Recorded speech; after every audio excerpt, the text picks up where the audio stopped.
அந்த நேரத்தில் வந்து மதுரையில் நான் வந்து ஒரு போஸ்டர் பார்க்குறேன். அடங்கமறு அத்துமீறு ஆயுதம் எடுத்து விடுதலை சிறுத்தைகள் அப்படின்னோடனே எல்லாருமே வந்து பயப்பட ஆரம்பிச்சாங்க. ஐயோ தீவிரவாத இயக்கம், தலித் மக்கள் உட்பட தலித் மக்கள்கிட்ட தான் அது முதல்ல போகுது. அவங்களே இதை வந்து ஃபர்ஸ்ட் வந்து ஒரு தீவிரவாத இயக்கம். அவர் ஸ்பீச் நான் கேட்டிருக்கேன்ல, அவர் வந்து ஆரம்பகால ஸ்பீச் வந்து அந்த ஸ்பீச்சே வந்து அப்படியே நம்மளை வந்து ஒரு வெப்பம் சுற்றி வெப்பத்தை நெருப்பை வந்து உருவாக்கும். அப்படி ஒரு ஸ்பீச், ஜாதி வெறியர்களுக்கு ஒரு எச்சரிக்கை கொடுக்கக்கூடிய ஒரு ஸ்பீச்சாக அது இருக்கும். நீங்கள் ஏன் வந்து விடுதலை சிறுத்தைகளுக்கு வந்திருக்கிறீங்க தம்பி நீ சொல்லு அப்படின்னு ஒருத்தராக கேட்குறாரு. ஒருத்தர் வந்து நானும் எஸ்சி, நீங்கள் எஸ்சி, நானும் பறையர், நீங்கள் பறையர் அப்படிங்கிற உரையாடல் வந்து போயிட்டு இருந்துச்சு. பறையரு அப்படிங்கிற உணர்வோடு இந்த கட்சியில் வரணும்னா வராதிங்க, நம்ம ஓடிட்டோம்னா நம்ம தப்பிச்சுக்கலாம், ஆனால் நம்ம தெரு வந்து அடிச்சு சொல்ற இல்லை நம்ம வந்து அவங்களை விரட்டுவோம் அப்படின்னு சொல்லி சொல்கிறாங்க. சொல்லிகிட்டே இருக்கும்போது விடுதலை சிறுத்தைகள் மேலே இன்னும் கூடுதல் வந்து எனக்கு ஒரு நம்பிக்கை அப்படிங்கிறது எங்கே வருது அப்படின்னா, மீதி கிடக்கிற இட்லி அல்லது சாப்பிட்ட இட்லி இதெல்லாம் இருக்கும், அதை வந்து ஒரு வாளியில் போட்டு நாங்கள் வந்து அதை எடுத்து பண்ணிக்கு எடுத்துகிட்டு போகிறதுக்கு கொண்டு போகிறோம் சொல்லி சொன்னாங்க. சரி அதை எங்களுக்கு கொடுங்க, நாங்கள் சாப்பிடணும்னு சொல்லி அந்த தோழர்கள் எல்லாருமே அதை சாப்பிட்ருக்காங்க.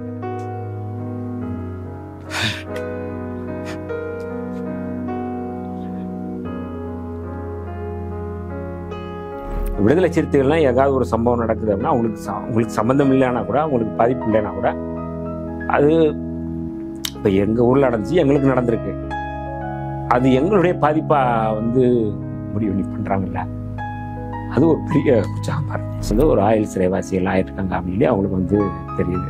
அப்படி தான் வந்து இணையரை வந்து பார்க்குறாங்க சிறைக்குள்ளே தான் சொல்கிறாங்க. ஆனால் எனக்கு கடிதம் எழுதிட்டே இருப்பாங்க. அந்த கடிதம் எனக்கு வந்து பெரிய ஒரு எப்படின்னா ஒரு எனர்ஜியாக இருக்கும். பொதுவாக சிறைக்குள்ளே வந்து கடிதங்களை வந்து சென்சார் பண்ணி தான் அனுப்புவாங்க. அரண்சை நண்பர்களுக்கு வணக்கம்.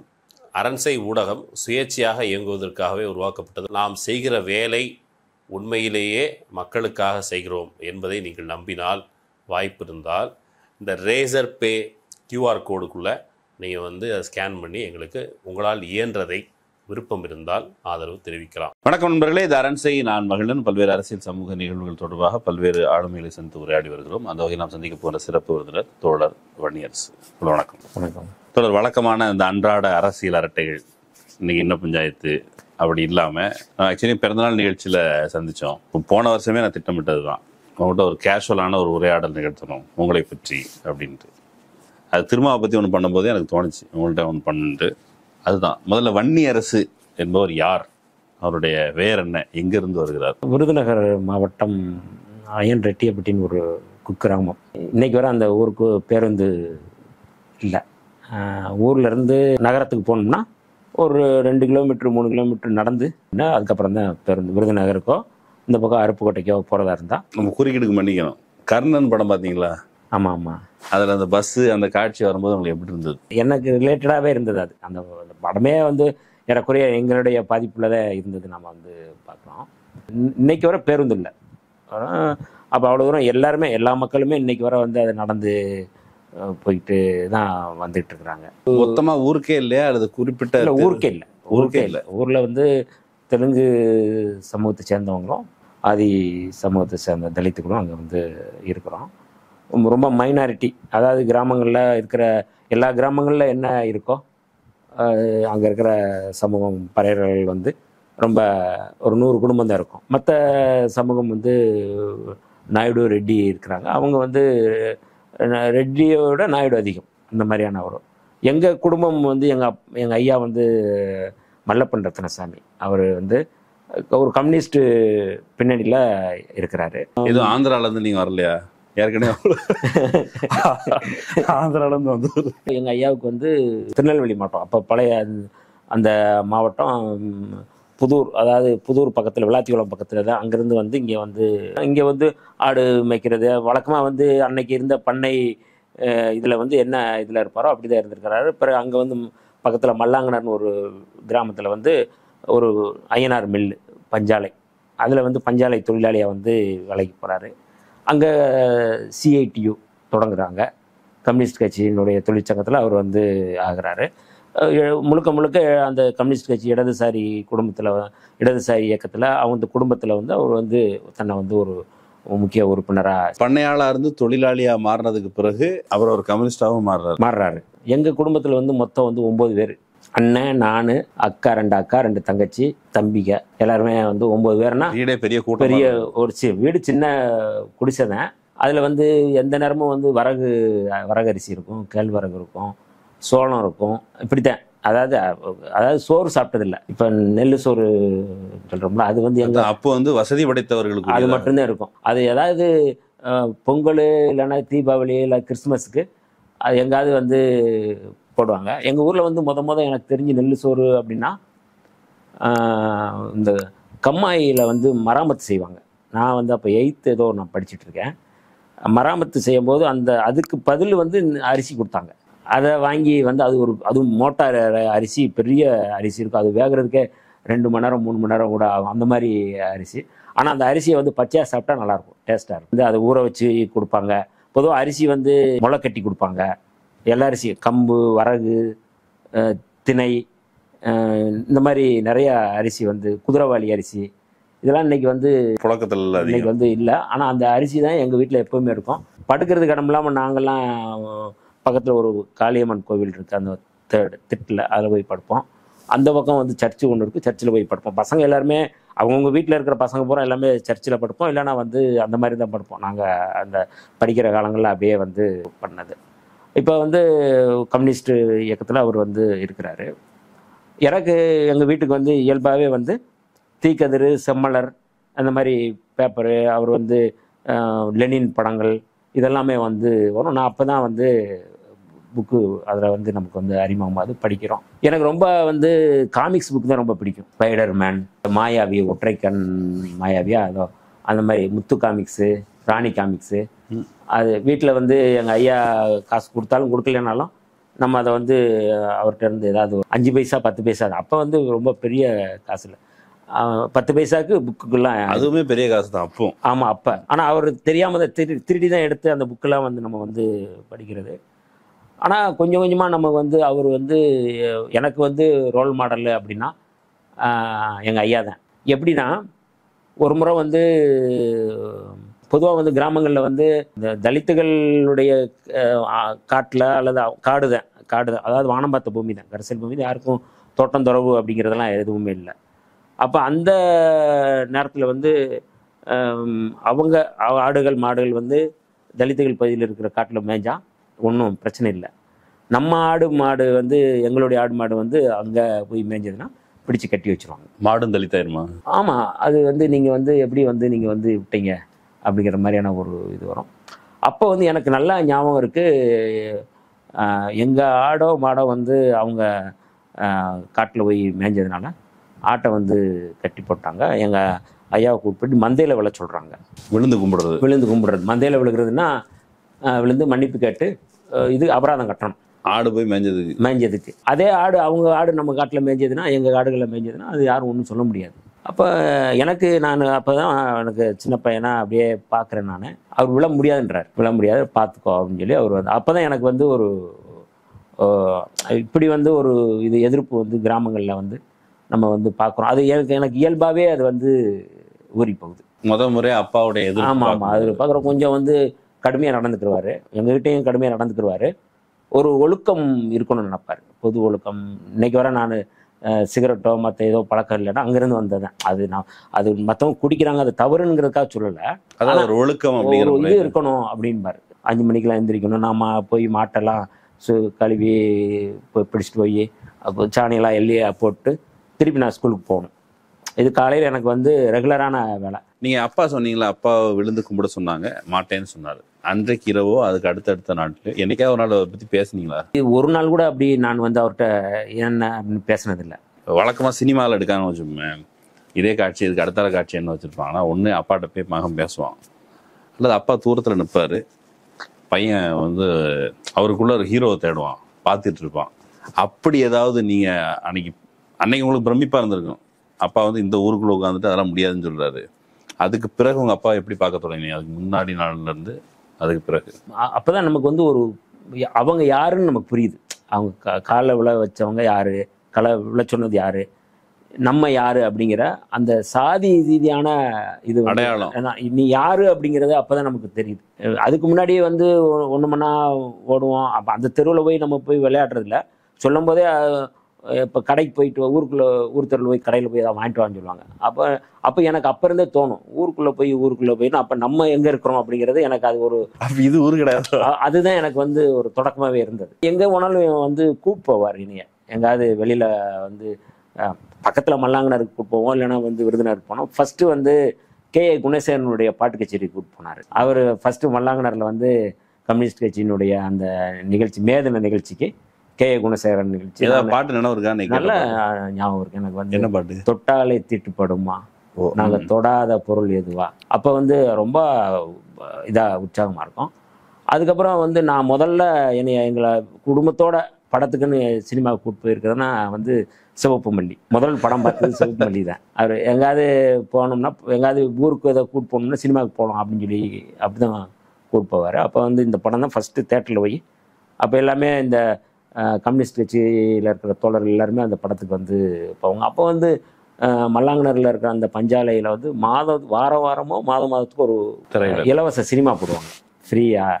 சுவத்தில் வந்து ப்ரொஜெக்டர் வச்சு கீழே உட்காந்துட்டு அது தொழிலாளிகளுக்காக வாரத்துக்கு ஒரு முறை அந்த மாதிரியான ஒரு இது போடுவாங்க. அதில் விட மாட்டார், அங்கே போய் பார்க்க விட மாட்டார். நீ போய் அங்கே போய் பசங்க போய் பார்க்கக்கூடாது அப்படின்னா. ஆனால் இந்த மாதிரி படங்களே, அதாவது எதுக்காக அதை சொல்கிறேன்னா, கலை படைப்பு படம் பார்க்குறதுல கூட வந்து இந்த மாதிரி படங்களை வந்து பார்க்குறது, நமக்கு ஆதரவான படம், நமக்கான படங்களை பார்க்கணும் அப்படிங்கிறத வந்து மைண்ட் கரப்ட் ஆகக்கூடாது. அப்போ அன்னைக்கு அதுதான் எனக்கு ஃபஸ்ட்டு ஹீரோ. எங்கள் ஐயா வந்து எப்படி ரோல் மாடலோ, நான் வந்து சினிமாவில் வந்து ஒரு ஹீரோ அப்படின்னா வந்து விஜயகாந்த். அவர் தான் வந்து இந்த சாதி ஒடுக்குமுறைக்கு எதிராக அந்த அதுக்கடுத்து சிவந்த கண்கள், அவருடைய நிறைய படங்கள் வந்து அப்படித்தான் நம்ம வந்து பார்க்குறோம். அப்போ நான் வந்து +2 வரை தான் நான் வந்து அன்னைக்கு வந்து படித்தேன். +2ல் வந்து நான் ஃபெயில் ஆகிட்டேன். மேக்ஸில் கொஞ்சம் வீக்கு, அதனால் மேக்ஸில் வந்து ஃபெயில். அதுக்கடுத்து நான் அட்டெம்ப்ட் பண்ணி போடுறோம். ஆனால் அப்போயும் நான் வந்து ஃபெயில் தான். அதில் வந்து நான் வந்து பாஸ் பண்ண முடியல. அதுக்கப்புறம் வந்து பத்திரிகையில் வந்து நான் வந்து அது படிப்பு பக்கம் போகாமல் கொஞ்சம் வந்து பத்திரிகைகள் பக்கம் வந்து நான் வந்து எழுத ஆரம்பிக்கிறேன். இப்போ அதுக்கப்புறம் போக ஆரம்பிக்கிறேன். அதுக்கப்புறம் வந்து இங்கே சென்னையில் வந்து சுதேசமித்திரன் ஒரு பத்திரிக்கை, அந்த பத்திரிகையில் வந்து நான் வந்து ஜாயின் பண்ண வரேன். நான் பத்திரிகை எபிசோடு போகிறதுக்கு முன்னாடி உங்கள் குழந்தை பிராயத்தில் கொஞ்சம் எனக்கு கேட்கணும், இன்னும் அது மிச்சம் இருக்குது. பள்ளிக்கூடத்துக்கு போயிருப்பீங்களே, பரவாயில்ல நம்ம வந்து போகிறதுக்கு பஸ்ஸோ காரோ சம் ஃபெசிலிட்டிஸ் இருக்குது. பள்ளிக்கூடத்துக்கு நடந்து போகிறது? ஆமாம், நடந்து தான் வந்து, அதாவது எங்கள் ஊருக்கும் மல்லாங்கனர், அங்கே MSP Senthilkumar Nadar higher secondary school, அது குறைஞ்சபட்சம் ஒரு 3-4 கிலோமீட்டர் இருக்கும். அது ஓட வழியை தான் வந்து வருவோம். அதாவது நான் ஊர்லேருந்து படிக்கிறவங்க எல்லாருமே மல்லாங்கனரில் போய் தான் படிக்கணும். அங்கேருந்து ஓட வழி எல்லா சாதி குழந்தைகளும் எல்லாருமே சைக்கிளில் வர்றவங்க, கொஞ்சம் மேல் அந்த நாயுடு ரெட்டியில் இருக்கிறவங்க சைக்கிளில் வரவங்க சைக்கிளில் போவாங்க, அவங்க வீட்டில் போய் விட்டு வருவாங்க. ஆனால் எல்லாருமே வந்து மேக்ஸிமம் நடந்தும் வருவோம். எல்லாருமே எல்லா சமூகமே நடந்து வருவோம். குழந்தைகளுக்கு புழக்கம் விட்டு அது வந்து தனித்தனியாக தான் வருவோம். அவங்க தனியாக போவாங்க, நம்ம தனியாக போனோம். பேசுவாங்க, தொட்டு பேசுகிறதோ இல்லை கையில் இது பண்ணுறதோ அப்படிலாம் வந்து அப்படிலாம் வந்து இல்லை. ஆனால் அந்தந்த சமூகம் தனித்தனியாக 3 சமூகம்னா 3 சமூகம் தனித்தனியாக போவோம். நாங்கள் ஒரு 10 பேர் சொந்த இடத்துக்கு போனாலும் தனித்தனியாக தான் போகிறது. விளையாட்டில் கூட வந்து ஒரு முறைலாம் வந்து நாங்கள் கொஞ்சம் கபடியில் இன்ட்ரெஸ்ட்டு. கபடி தான் எனக்கு ரொம்ப பிடிக்கும். கபடியில் விளையாண்டுட்டு இருக்கும்போதே வந்து நாங்கள் வெற்றி பெறது மாதிரி இருந்தோம். எங்கள் டீம் வந்து வெற்றி பெறுது. நாங்கள் அப்போ 10th 11th படிக்கும்போது வந்து அம்பேத்கர் அணி, அவங்க வந்து வீரபாண்டிய கட்டபொம்மன் அணி. அப்போ நாங்கள் வெற்றி பெறது மாதிரி இருந்தது. அப்போ நாங்கள் போய் ரைட் பண்ணி பண்ணும்போது கூட ஒரு தம்பி கூட இருந்தவன் என்ன பண்ணால் அவன் காலை மிதித்து ஜம்ப் பண்ணுறான். அப்போ வந்து எப்படி வந்து என்னை மிதிச்ச பரப்பையா வந்து நீ எப்படி வந்து என்னை மிதிக்கிற அப்படின்னு அதை ஒரு பெரிய பிரச்சனையை மாற்றி அந்த கபடி போட்டியை நிறுத்திடுறாங்க. தடுக்கிறதுக்கு இது ஒரு உத்தி. இது வந்து சவுத்தில் வந்து இது அதிகமாக இருக்கும். நிறையா வந்து இந்த மாதிரி கபடி போட்டி சண்டையில் நடந்திருக்கு, கலவரத்தில் நடந்திருக்கு, பெரிய வெட்டுக்குத்தாயிருக்கு, அந்த மாதிரிலாம் நடந்திருக்கு. கபடி ஆனால் தொடாமல் வர முடியாது. கபடி தொட்டு தான் ஆகணும், மிதித்து தான் ஆகணும், எல்லாமே நடக்கும். ஆனாலும் வந்து இது வந்து அவங்க வெற்றி பெறது மாதிரி இருந்தால் ஒன்றும் கண்டுக்க மாட்டாங்க. ஆனால் அந்த தோல்வியை தடுக்கிறதுக்கு இது ஒரு கருவி, ஜாதியை வந்து ஒரு கருவியாக வச்சுக்கிட்டு அதை வந்து பண்ணுறாங்க. சொன்னது போல் அது எல்லாமே வந்து நடந்து தான் வரும், குறுக்கால் நடந்து வருவோம். ஒரு முறைலாம் வந்து மழை, சரி மழை, மழைனா வந்து அந்த ஓட தண்ணியே அப்படியே அதாவது முழுகி நிற்கிது. ஆனால் அதுக்குள்ளே நாங்கள் நடந்து வரணும். அப்போ நடந்து வரணும்னா எல்லாருமே கைகோர்த்து அப்படியே வரிசையாக வந்தால் தான் அந்த ஸ்பீடில் இருந்து ஓடையை கடக்க முடியும். அப்போ எல்லாருமே கைகோர்த்து எல்லாருமே வரோம். எல்லா சமூகமே வந்து கைகோர்த்து தான் வரோம் நாங்கள். அதில் வந்து அந்த ஆபத்து காலத்தில் வந்து அப்படி எதுவும் வந்து அப்படி ஏதாவது ஆபத்து வந்தால் தான் சாதி ஒழிக்க முடியும் போல இருக்கு. ஒரு கட்டாய நிர்பந்தம், இணைந்திருக்க வேண்டிய நிர்பந்தம் வந்தாரோடைய. ஆமாம், அப்படித்தானே வந்து நம்ம வந்து பார்க்குறோம். வெறுமனே வந்து ஜாதி ஒழிஞ்சிரும் வாய்மொழியா சொன்னு வராது. ஆனால் அந்த பருவத்தில் வந்து பெருசாக பசங்க வந்து ஒன்றும் ஜாதி ரீதியாக வந்து குழந்தைகளுக்கு இயல்பே தெரியாது எதுங்கிறோம். ஆனால் உங்களுக்கு வேற சாதியில நண்பர்கள் இருந்திருக்காங்களா அந்த சமயத்துல? நண்பர்கள்னு அப்படிங்கிறது மாதிரி வந்து உள்ளூரில் லோக்கலில் வந்து ஜாதி ரீதியாக வந்து படிக்கிறதுல தொடர்பு ஏதாவது புக்கு வாங்க வருவாங்க. நான் அதுக்கப்புறம் இந்த ராணி கேம்ப்ஸ் படிக்கிறதுனால அந்த புக்கு வாங்குறதுக்கு வருவாங்க, அவ்வளோதான். வேறு ஒன்றும் என்கிட்ட அந்த புத்தகம் வாங்குறது தொடர்பாக வருவாங்களே ஒழிய நட்பு ரீதியான உறவு இல்லை. இப்போ உதாரணத்துக்கு நாங்கள் வந்து எங்கள் வீட்டுக்கு முன்னாடி கட்டில் இருக்கோம், கயத்து கட்டில். நாங்கள் உட்காந்துருப்போம். வந்து வர்றவங்க வந்து கட்டில் மேலே காலை வச்சுக்கிட்டு எங்கள் ரத்னாங்க அப்படின்னு சொல்லி, அவர் சாமின்னு சொல்ல மாட்டாங்க, பேரை வந்து சாமின்னு சொல்லக்கூடாது, அதனால் இப்போ எங்கள் ஐயாவுடைய பேரை பாதியை சுருக்குவாங்க, ரத்னம். இப்போ அழகர் சாமி, எங்கள் பெரிய ஐயா பெரியப்பா பேர் அழகர் சாமி, அழகர் அப்படின்னு சொல்லி சொல்லுவாங்க. இப்படி ஒவ்வொரு இதாக வந்து பேர்களை வந்து சொல்லுவோம். கால் மேலே வச்சு ஒரு முறை வந்து நின்றுட்டு எங்கள் ரத்னாங்கன்னு நான் வந்து காலை தட்டி விட்டேன். எங்கள் கட்டில் மேலே காலை அப்படின்னு சொல்லி சொன்னாப்புல. அதுக்குள்ளே எங்கள் ஐயாவும் வந்துட்டார். வந்துட்டு என்னங்க அப்படின்னாரு, இந்த மாதிரி பார்க்க வந்திருக்கிறோம். அதுக்குள்ளே பையன் காலை தட்டி விட்டான். கால் மேலே எதுக்கு வைக்கிறீங்க அப்படின்னு சொல்லி சொன்னாங்க. அப்படி அதுக்குள்ளே எல்லாருமே வந்துட்டாங்க.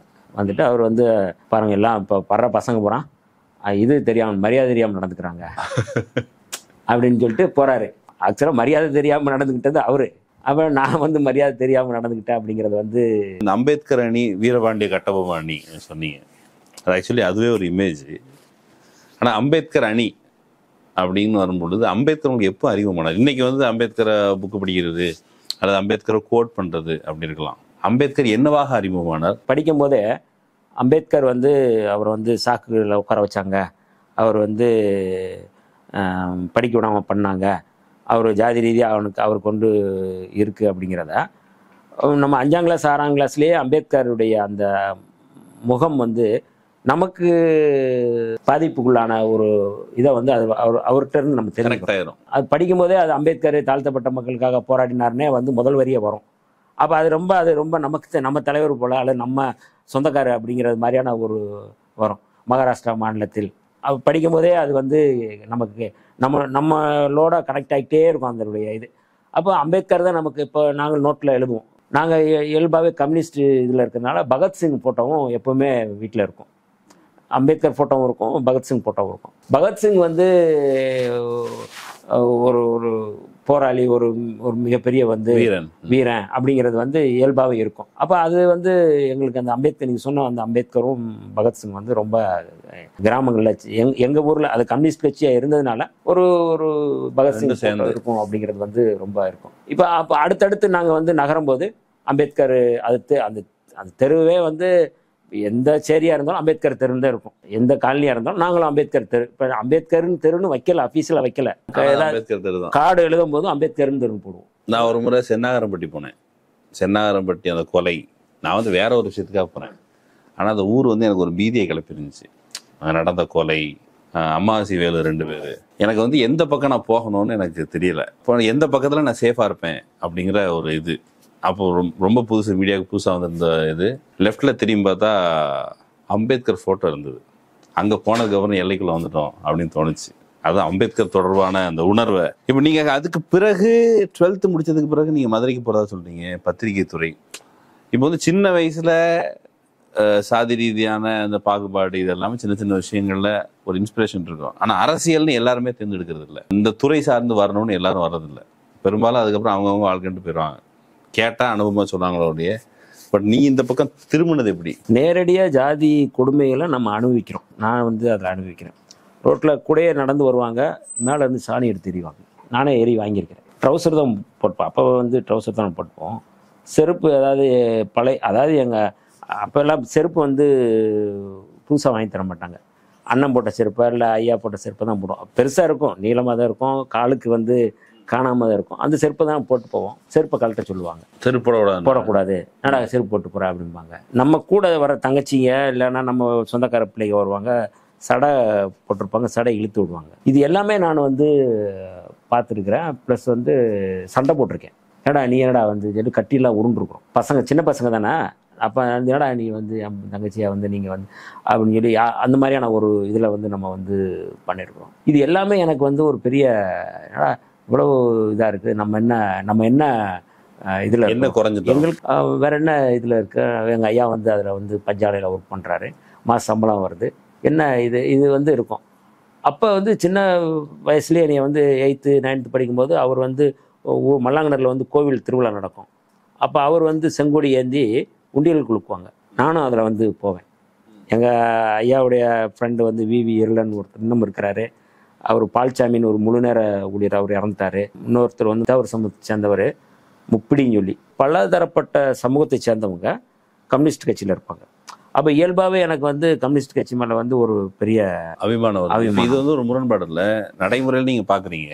நீங்கள் அல்லாத பிற சாதியினர் சேர மாட்டேங்காங்க, ஆனால் அவங்க அப்பா கூட சேர்றாங்க. கிராமத்தில் உங்களுக்கு அப்படி அனுபவம் இல்லை, ஆனால் அவங்க அப்பா கூட சேர்றாங்க. பிற சாதியினர் அவங்களாம் சேர்ந்து கம்யூனிஸ்டுகளாக ஒன்றா சேர்ந்து தெருவில் நின்று உண்டி கொடுக்குறாங்க, ஒன்றா சேர்ந்து போராடுறாங்க. இது வந்து அப்போ ஒரு சின்ன நம்பிக்கை கொடுத்துருக்குல்ல, நம்ம வந்து ஒரு ஐக்கியத்திற்காக வேலை பார்க்கலாம், எல்லாரும் சேர்ந்து செய்ய முடியும் அப்படிங்கிற நம்பிக்கை அப்பவே வந்து. ஆமாம், கம்யூனிஸ்ட் கட்சி வந்து ஒரு நம்பிக்கையை கொடுக்குது. கம்யூனிஸ்ட் கட்சியில் எல்லாரும் வந்து ஒன்றா இருந்து ஒரு தொழிற்சங்கத்துக்கு தொழிலாளர்களுக்காக போராட்டம் நடத்துகிறாங்க. எங்கள் ஊர்லேயே வந்து வெங்கட்ராமன் என்கின்ற சீமராஜன் ஒருத்தர், அவர் வந்து ரெட்டியார் சமூகத்தை சேர்ந்தவர், அவர் கம்யூனிஸ்ட் கட்சியில் இருக்கிறாங்க. எங்கள் ஊரை பொறுத்தளவு வந்து ரெட்டியார் சமூகத்தை சேர்ந்தவங்க வந்து வீட்டுக்கு வருவாங்க, போவாங்க, வந்து சாப்பிடுவாங்க. அந்த மாதிரியான இந்த கம்யூனிஸ்ட் குடும்பம் மட்டும் வந்து போவாங்க. அதை ஒட்டி கொஞ்சம் ஓரளவுக்கு ஒரு ரிலேஷன்ஷிப் இருக்கும், ஒரு நல்ல உறவு இருக்கும். ஆனால் அந்த நாயுடு சமுதாயத்தை சேர்ந்தவங்களோ அங்கே இருக்கிறவங்களோ வந்து வரமாட்டாங்க. கம்யூனிஸ்டாக மாறினவங்களோட இன்ட்ராக்ஷன் அது கொஞ்சம் இருக்கும், ஒரு நம்பிக்கை இருக்கும். இன்னும் கொஞ்சம் கூடுதலாக என்ன அப்படின்னா வந்து எனக்கு எந்த இடத்துல வந்து ஜாதி ரீதியான ஒடுக்குமுறையில் வந்து நான் நேரடியாக பார்த்தேன்னா, எங்கள் ஊர்லேயே வந்து ரெட்டிமார்களுக்கும் நாய்க்குமார்களுக்கும் ஒரு பெரிய மோதல் உருவாகுது, ஒரு கலவரம் உருவாகுது. அதில் வந்து எங்கள் ஐயா வந்து ரெட்டியார்களுக்கு ஆதரவாக வந்து பெயில் எடுக்கிற வேலையில் செய்கிறாங்க. கம்யூனிஸ்ட் கட்சியில் இருந்த குடும்பங்கிறதுனால இருக்கிறாங்க. இது இயல்பாகவே வந்து ரெட்டியும் அங்கே இருக்கிற பறையர்கள் ஒன்றா இருக்கிற ஒரு சூழல் உருவாகுது. நாயுடு வந்து வெளியில் இருக்கிறாங்க, எதிரான ஒரு மனநிலையை உருவாயிடுது. இதுதான் வந்து இருக்கிற. அப்போ அந்த நேரம் தான் ஜான் பாண்டியன், பசுபதி பாண்டியன் போன்றவங்க வந்து சவுத்தில் வந்து ஒரு பெரிய இதாக வந்து பேசுறது. எல்லாரும் அந்த கூட்டங்களுக்கெல்லாம் போகும். நானும் அங்கே வந்து போயிருக்கிறேன். நான் வண்டி எடுத்துகிட்டு போவாங்க. அப்போ வண்டியில் நம்ம ஏறி போவோம். அவர் வந்து பேசுவார். அவர் எல்லோரும் பள்ளம்பறையன் சக்கனி எல்லாரையும் ஒன்றா பார்க்குற ஒரு மனநிலை. அப்போ அவர் வந்து அப்படி தான் வந்து இப்போ அப்படி இல்லை, அன்றைக்கி அவர் அப்படி தான் பேசுவார். எந்த பள்ளனை தொட முடியாது, பறையனை தொட முடியாது அப்படின்னு தான் வந்து அவர் வந்து பேசுவார். இது எல்லாமே வந்து நமக்கு வந்து ஒரு பெரிய ஆகும். அந்த நேரத்தில் வந்து மதுரையில் நான் வந்து ஒரு போஸ்டர் பார்க்குறேன், அடங்கமறு அத்துமீறு ஆயுதம் எடு. இன்றைக்கி அந்த ஆயுதம் எடு அப்படிங்கிற அந்த 3 வரி வந்து எனக்கு இன்னும் ஞாபகம் இருக்குது. ஒரு பேருந்துக்கு பின்னாடி அந்த போஸ்டர் இருந்தது, விடுதலை சிறுத்தைகள்னு சொல்லி. இன்னொரு போஸ்டரில் வந்து ஒரு ஒரு முழக்கம் வந்து புலிகளை ஆதரித்து ஒரு முழக்கம், அப்போவே புலிகளை ஆதரிச்சுதான். இன்னொன்றில் வந்து சாதி ஒழிப்பே தமிழ் தேசிய விடுதலை. இது எனக்கு இயல்பாக வந்து என்னென்னா, நான் வந்து இந்த சாதி ஒழிப்பு தொடர்பாக நம்ம அந்த சாதி ஒழிப்பு அப்படிங்கிற வார்த்தை எல்லாம் வந்து கோட்பாட்டு விளங்கலாம், விடுதலை ஒளியணும்னு என்ன வருது. இது வந்து ரொம்ப எனக்கு வந்து ஒரு ஊக்கப்படுத்துறது மாதிரி இந்த வரி ஈர்த்தது. விடுதலை சிறுத்தைகள் அது மாதிரி போட்டு டிபிஐ அவங்களோட சைடில் போட்டிருக்கோம். இன்னொன்று என்னென்னா, ரொம்ப முக்கியமானது என்னென்னா, உள்ளூரில் நடந்த அந்த பிரச்சனை, அதாவது ஜாதி பிரச்சனை இல்லை, உள்ளூரில் இருக்கிற கம்யூனிஸ்ட்டும் பக்கத்து ஊரில் இருக்கிற கம்யூனிஸ்ட்டும் வந்து அந்த ஜாதி பிரச்சனையில் வந்து ஒன்றும் தலையிடலை. அது வந்து உள்ளூர் பிரச்சனையை பார்க்குறாங்க, அது அப்படி இருக்கும் அப்படிங்கிறத பார்த்துட்டு அவங்க வந்து ஒன்றா. ஆனால் ஜாதி பிரச்சனைக்காகவே, ஜாதி ஒழிப்புக்காக இல்லை ஜாதி பிரச்சனையை வந்து பேசுகிறதுக்கு ஒரு இயக்கம் இருக்குது அப்படிங்கிறத நான் அப்போ வந்து புரிஞ்சுக்கிட்டேன். குறிப்பாக கவனம் கொடுக்குறாங்க. அது இதுதான் முதன்மையானது. ஏன்னா அதுதான் முதல்ல பெயின்ஃபுல்லாக இருக்குது. என்ன மாதிரி ஆட்களுக்கு அதுதான் ரொம்ப வந்து வலியை உருவாக்குது, அவமானத்தை தருது. அதுதான் வந்து என்னைய வந்து வளர விடாமல் தடுக்கிறதுக்கான ஒரு கருவியாக இருக்குது. ஊர்ல என்ன பிரச்சனை நடந்துச்சு அரசியலுக்கு தீவிரமா தள்ளினதுல? அதை தான் சொல்ல முறையை வந்து தலைவரை வந்து பார்க்குறேன். சமத்துவம்னு ஒருத்தர் வந்து அவர் வந்து ஸ்காம்னு ஒரு அமைப்பை உருவாக்கியிருந்தார். பத்திரிகையில் வந்து நான் வந்து என்ன பத்திரிகையில் ஒர்க் பண்ணிட்டு இருக்கேன். வார பத்திரிக்கை சத்திரியன் ஒரு பத்திரிக்கை. அது நக்கீரிலிருந்து பிரிஞ்சு அதில் வந்து வந்திருந்தாங்க. அதில் நம்ம வந்து அவர் நண்பர்கள் அதில் இருந்ததுனால நம்ம வந்து எழுதுவோம். அவர் ஒரு தொடர் எழுதலாம் அப்படிங்கிற மாதிரி கேட்குறாங்க. அப்போ நான் வந்து தொடருக்காக அவரை சந்திக்க போகும்போது இவர் சமத்துவம் ஸ்காம் ஆகுனா அவர் சமத்துவம் பறையர்னு சொல்லி அறிவிப்பார். தன்னை வந்து அழைக்க சொல்லுவாங்க. நான் அப்பயே வந்து அந்த ஜாதி ரீதியான ஒரு இதில் வந்து ஐடென்டி பண்ணிக்கிற மாட்டேன். அது ஐடென்டி பண்ணிக்கிறதுனா என்னென்னா வந்து ஒரு சாதி ஒழிக்கணும்னு நினைக்கிறோம். நம்ம ஏன் இந்த ஜாதி போடணும் அப்படிங்கிறது எனக்கு இயல்பாகவே அது இருக்கும். லாஜிக்கலான கொஸ்டின் அவ்வளோதான் இருக்கும். அப்போ அவங்க வந்து கந்தசாமி நாயக்கர்னு போடுறாங்க. நம்மளும் அதை போட்டோம்னா ரெண்டும் ஒரே மாதிரி தான் மனநிலை தானே உருவாகும் அப்படிங்கிறது எனக்கு இயல்பாகவே இருக்கும். அது நம்ம வந்து இன்னொரு சொல்லி எனக்கு தெரியல, அது இயல்பாகவே வந்தது. அப்போ வந்து இப்போ தலைவரை பார்த்துட்டு அவரை தான் ஃபஸ்ட்டு பார்க்குறேன். ஃபஸ்ட்டு வந்து புதூரில் வந்து ஒரு ஸ்டெப்ஸில் நின்றுக்கிட்டு இருக்கிறோம்.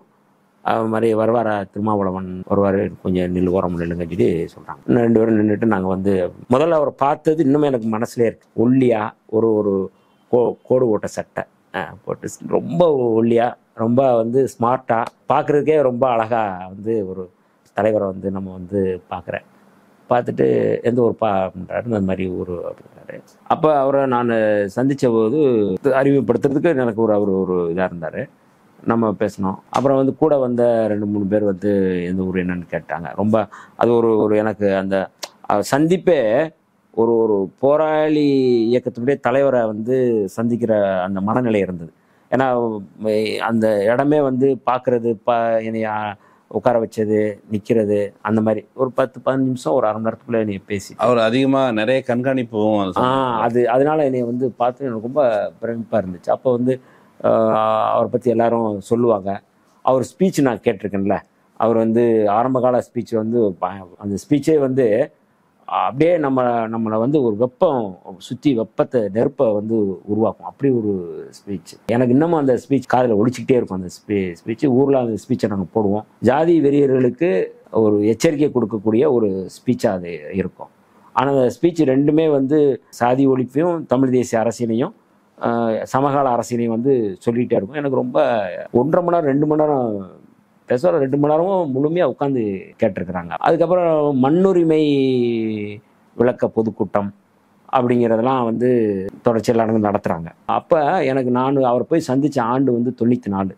மும்பையில் வந்து ஒரு பல்கலைக்கழகத்துக்கு சட்ட பல்கலைக்கழகத்துக்கு அம்பேத்கர் பேர் வைக்கக்கூடாதுன்னு சொல்லி மராட்வாடா பல்கலைக்கழகத்துக்கு வந்து அம்பேத்கர் பேர் வைக்கிறதுக்கு பால் தாக்கரே வந்து எதிர்ப்பு தெரிவிக்கிறார். அதை கண்டித்து 94 ஒரு போராட்டம் அறிவிக்கிறார் தலைவர். முதல் போராட்டம் அது வந்து ரயில் மறியல் போராட்டம் நடத்துகிறாங்க.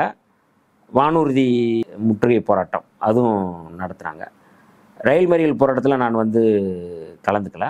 ஆனால் அந்த போராட்டம் நடந்த நேரம் நான் அங்கே வந்து பார்க்குறேன். நான் வானூர்தி போராட்டத்தில் நான் கலந்துக்கிறேன். என்ன பண்ணீங்க? அதில் விமான நிலையத்தை முற்றுகையிடுறது போய், ஏன்னா மத்திய அரசை கவனத்தில் கொண்டு வர்றது.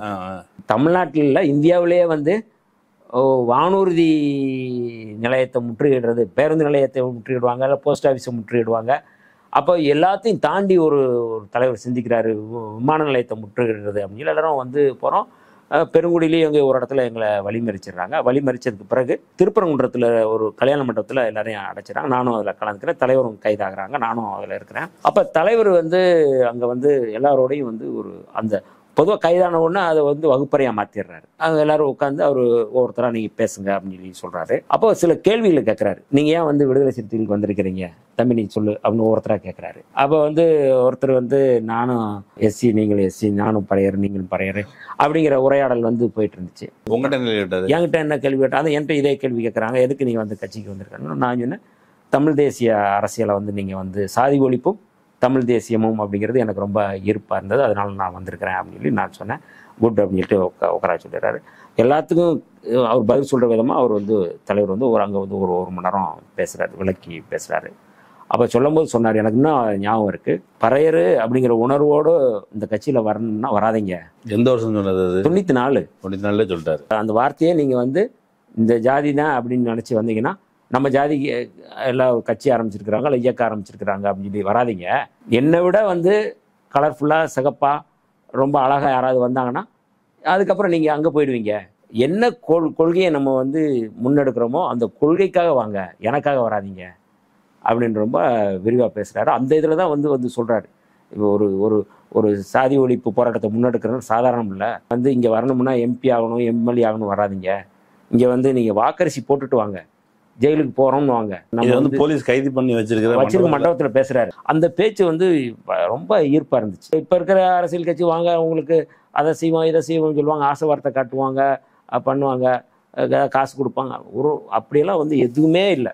இயல்பாக தன்னெழுச்சியாக வந்து ஒரு தலைவர் வந்து அறைகோல் விடுக்கிறாரு, இந்த மாதிரி சொல்கிறாரு, வாக்கரிசி போட்டுட்டு வாங்கன்னு இந்திய அளவில் எந்த தலைவரும் சொல்லியிருக்க மாட்டாங்க. வாக்கரிசி போட்டு வாங்கன்னு சொன்னதே அது வந்து ஒரு ஆமாம், அது எனக்கு ரொம்ப பெரிய இதாக இருந்துச்சு. சொல்லிட்டு வந்துரு, நான் இல்லை அவங்க வீட்டில், நான் ஒரு பையன் இல்லை, இந்த சமூகத்துக்கு விடுதலைக்காக நான் வந்து ஒப்படைக்க போகிறேன் அப்படிங்கிற மனநிலையில் வரேன். நான் ஒரு தலைமுறை தியாக தலைமுறை, அதைத்தான் சொல்கிறார், இந்த தலைமுறை தியாக தலைமுறைன்னு சொல்கிறார். அந்த மனநிலையில் தான் வரேன் நான். இப்போ ஒரு விடுதலை காற்றை சுவாசித்தவர்கள் திரும்ப கிராமத்துக்கு போகும்போது அந்த கிராம செட்டப்புக்குள்ள முடங்க முடியாது, இன்னும் கோவம் வரும், எரிச்சல் வரும். நீங்க திரும்ப கிராமத்துக்கு போகும்போது என்னென்ன இஷ்யூஸ் வந்தது? அங்கே விடுதலை சிறுத்தைகள் கட்சி ஆரம்பிக்கிறோம், போர்டு வச்சு. ஃபர்ஸ்ட் இந்த நான் தலைவரை சந்திச்சுட்டு பார்த்துட்டு வந்ததுக்கப்புறம் பசங்க கிட்டலாம் சொல்கிறேன். நான் ஈஸியாக இருந்ததா போர்டு வைக்கிறது? போர்டு வைக்கிறதுக்கு வந்து யாருமே வந்து ஒத்துழைப்பு இல்லை. பசங்க ஆர்வமாக இருந்தாங்க. விடுதலை சிறுத்தைகள் அப்படின்னோடனே எல்லாருமே வந்து பயப்பட ஆரம்பித்தாங்க. ஐயோ தீவிரவாத இயக்கம், தலித் மக்கள் உட்பட. தலித் மக்கள்கிட்ட தான் அது முதல்ல போகுது, தலித் மக்கள்கிட்ட தான் அது போகுது. அவங்களே இதை வந்து ஃபர்ஸ்ட் வந்து ஒரு தீவிரவாத இயக்கம் தேவலாம் வம்பளுத்து வராங்க. ஒவ்வொரு வருஷமும் வந்து அம்பேத்கர் விழாவை நடத்துவாங்க, பெரிய எனக்கு முன்னாடி இருந்தவங்களாம் நடத்துவாங்க. அதுக்குள்ளே நான் வந்து இதை வந்து தலைவரை கூப்பிட்டு வரணும்னு சொல்லிட்டு ஒவ்வொரு முறையும் ட்ரை பண்ணுவோம். ஆனால் அது வந்து முடியாது. ஆனால் இந்த மைக் செட்டு கட்டி மைக் செட்டில் வந்து பாட்டை போடும்போது கே குணசேகரன் பாட்டு, மனுஷங்கடா நாங்கள் மனுஷங்கடா, இந்த பாட்டில் ஒரு வரியை வந்து திரும்ப திரும்ப வந்து ரீவைண்ட் பண்ணிகிட்டே இருப்பானுங்க பசங்க. நாங்கள் எரியும் போது எவன் மசரை பிடுங்க போனீங்க அப்படின்னு சொல்லிட்டு ஒரு வரி வரும், இதை வந்து போட்டுக்கிட்டே இருப்பாங்க. அப்புறம் வந்து விஜயகாந்த் படத்தை வந்து இந்த போராடடா அந்த பாட்டை போடுவாங்க, இன்னும் இங்கு பள்ளு பற. ஆமாம், அதை வந்து அதை திருப்பி அது வந்து ரெக்கார்டு தான். அது ரெக்கார்டு எடுத்து அதே தான் நடக்கும், அதை போட்டுக்கிட்டே இருப்பாங்க.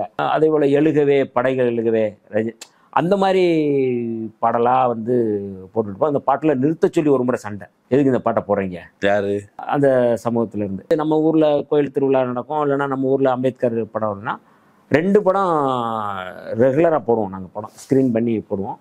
ஒரு படம் தண்ணீர். இது ஏரியா கேத்தாப்புல ஏரியாவும் கொஞ்சம் வறண்டு இருக்குது. அதில் வந்து வசனம்லாம் கோமல் சுவாமிநாதன் வசனம் பயங்கரமாக இருக்கும்.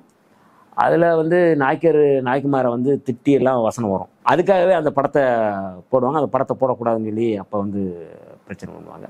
அதுக்கப்புறம் விஜயகாந்த் படம் தான், அலைவோசை இருக்கும், இல்லைன்னா வந்து சிவப்பு மல்லி இருக்கும், சிவந்த கண்கள் இருக்கும். இதெல்லாம் கொஞ்சம் கொஞ்சமாக வந்து ஒரு டெம்ப்ட் ஆகிட்டே இருக்குது.